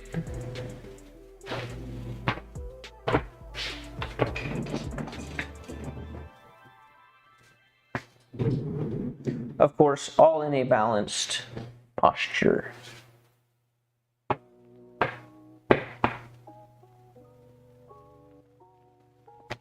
Snorage, snorange. Snorch. Snorlax.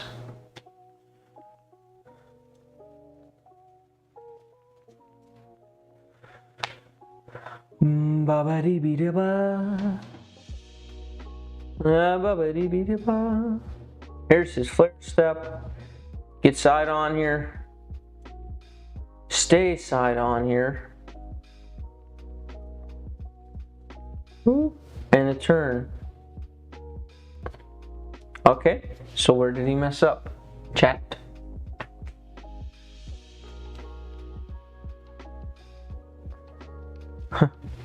Depends on the destroyer, Baba.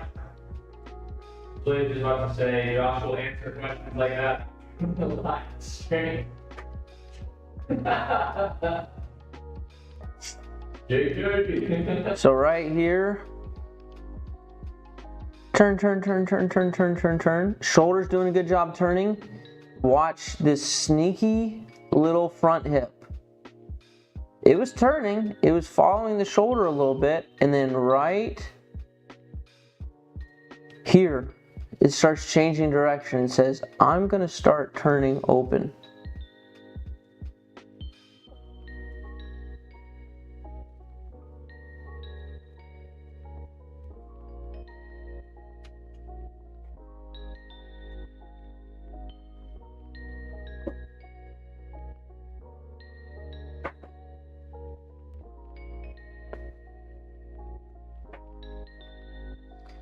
So a little more coil. The bigger fish to fry is definitely this upper body move though. So you've got to work on not collapsing this pocket here. And by collapse pocket, what I mean is, not that one please, is that 64-degree angle there. That thing needs to be at least 90. So this takes so many lefties today. What is up with you guys?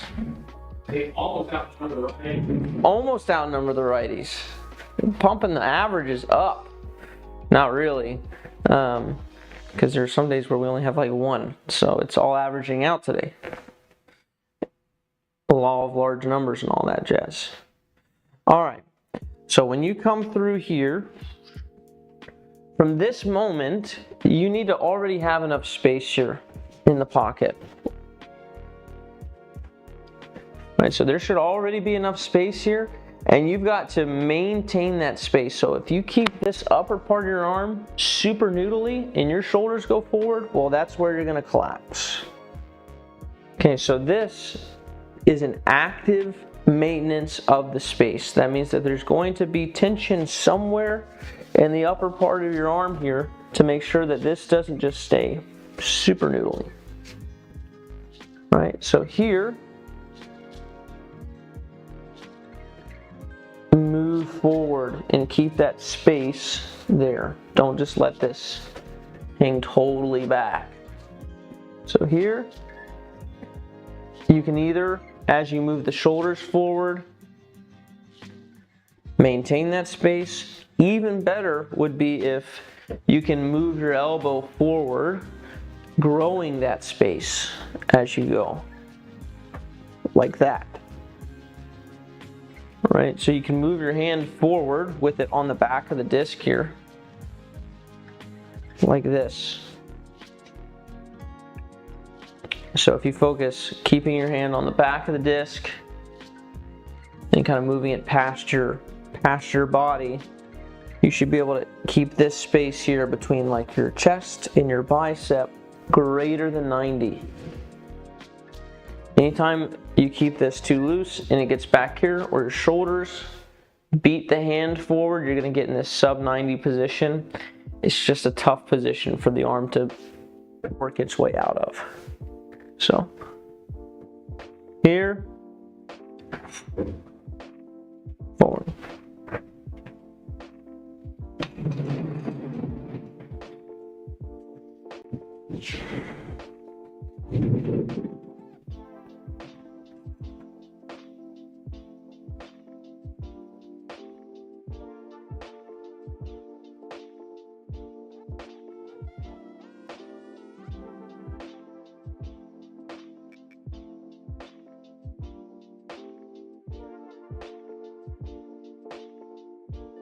Yeah, and that hand on the back of the disc will help you curl it into your arm here so your elbow's not going dropping down.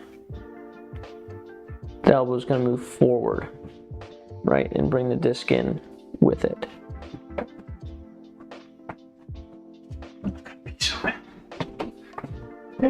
You got to wait for two more. Yeah. Are the scenes good or what? Seems fine. Okay, well, I'll just wait because Wilbury Wreck is next.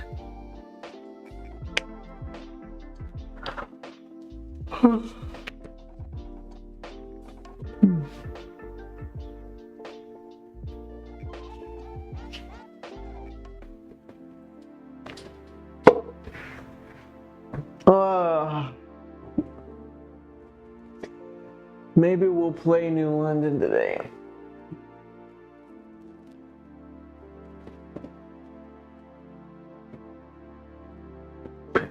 Maybe I can get single digits over par. What a dream.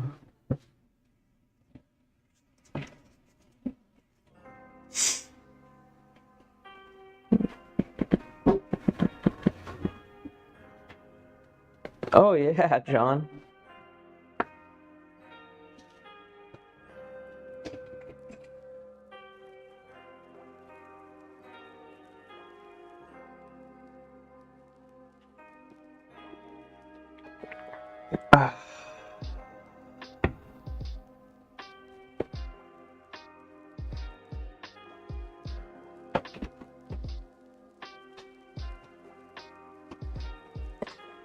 Yeah, last time we were at New London, I shot 14 over. Wasn't even sad about it. It's pretty clean play. No OBs, just wasn't aggressive enough some places. Missed like 4 putts. Who's next? Will Berry Wreck.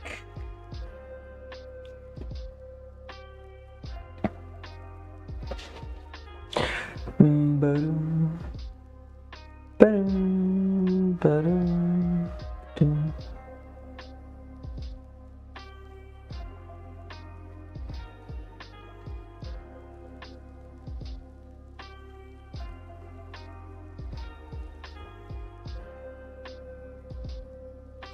Okay. So this shoulder like lift here. The shoulder's gonna lift and it's gonna do like a loop-de-loop. So you got your drop down and your setup, you're like leaned very far back. Show me. Come on, Skeletor. There you go. See how tilted back this is? Ignore this angle.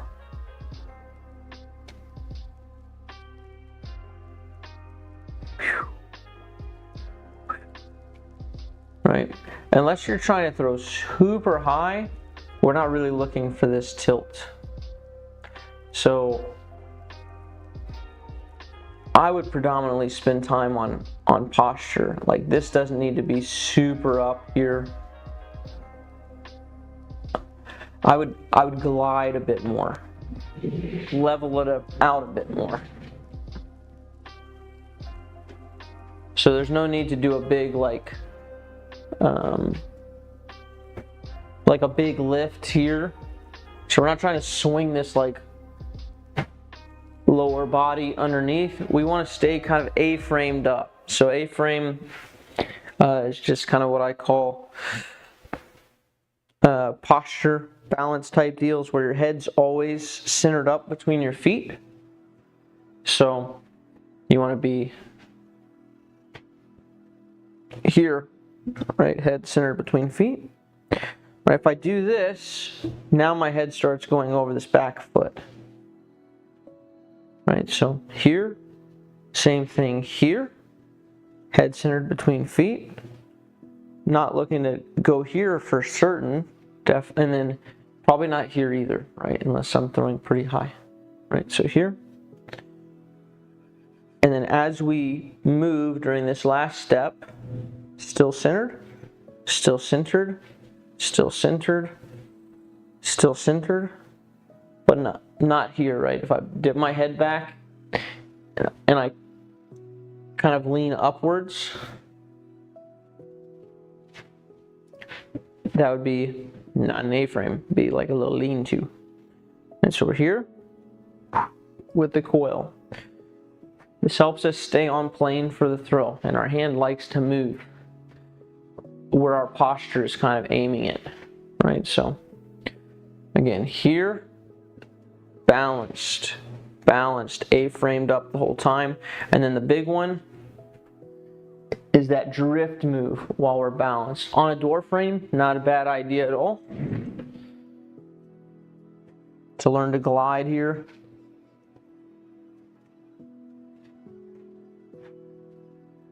Balanced. So from here, you can throw.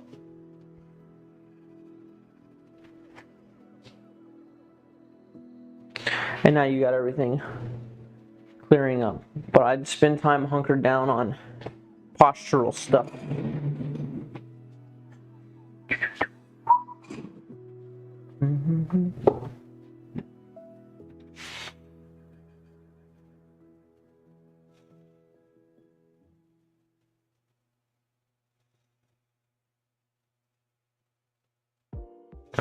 Yeah. You see you kind of fall off of it at the end here. So it's going to cause you to basically early release to get it level, which is never going to be strong.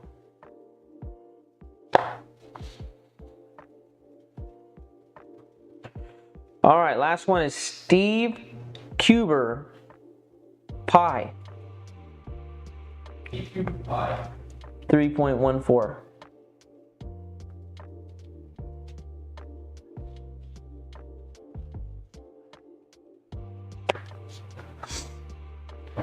Woo.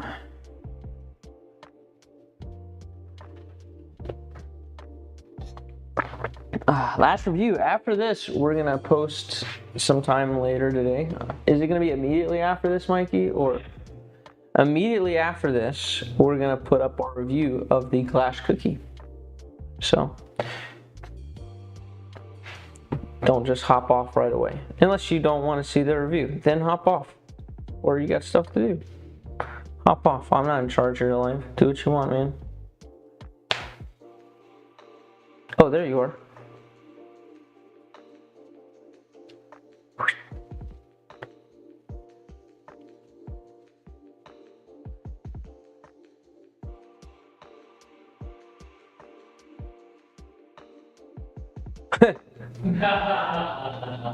Looks good to me.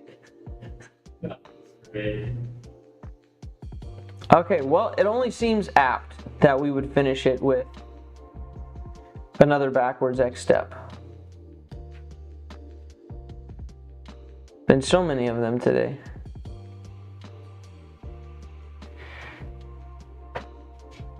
You can tell here you're rolling off the heel, right? Because of how backwards you are. So one more time. Yeah, it's making you do weird things with your upper body. I mean, maybe the weird things with the upper body will stay there. It is another lefty. What in the world? Bruh. You might eagle out today. Dang, brother. Something in the air.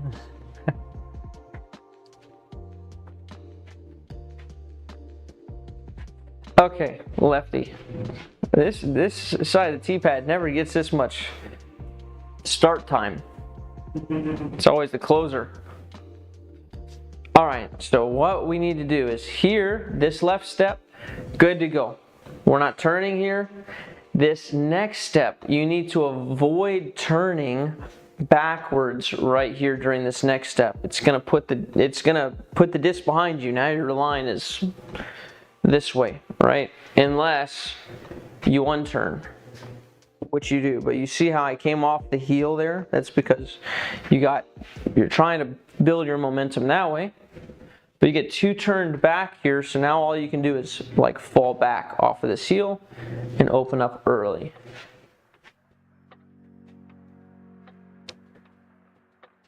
So don't turn, really important, don't turn here either. Keep this step, doesn't have to be perfectly perpendicular, it can be a little diagonal back. And then turn. So left step, don't turn. You do need stagger here. And then this right step is going to slide right behind, and you're going to stay here, kind of on the front part of your foot. And then once you get here, the whole final step, now you can turn almost all you want. And that's going to help keep your disc out over here, right? Because right now you're going here, turn back. Now, even if I don't do anything with my arm, it's behind me, right? And now I'm here. Now you're going to have to round out of that. So this is going to help that. It's left step with a stagger. Right step, no turn. The foot can be a little bit diagonally back, no more than 45. And now, turn. and then throw. Of course, the posture is going to be over here the whole time. Here, here, here. Right? We don't want the posture to go here and then here. It's going to run into the same problem. Here, here. Boom. Then turn.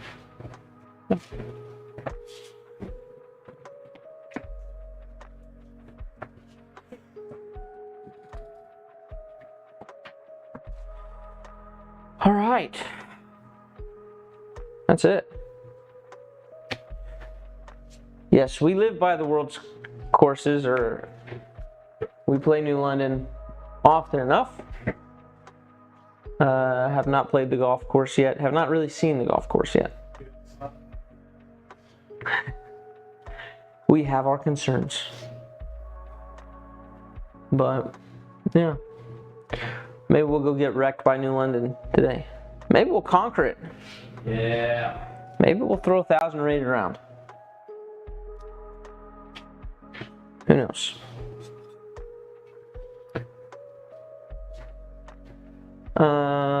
Yep, like I said earlier, we have our cookie review dropping in about now. Thanks for tuning in, guys. If you're watching this on replay, these are our Patreon form reviews. You can sign up. Patreon.com/overthrow-disc-golf. Link is in the description below. This would be the $15 tier. I also offer lessons there. So, lessons if you want them. Form reviews if you want them. Not if you don't want them. All right. Peace out, friends.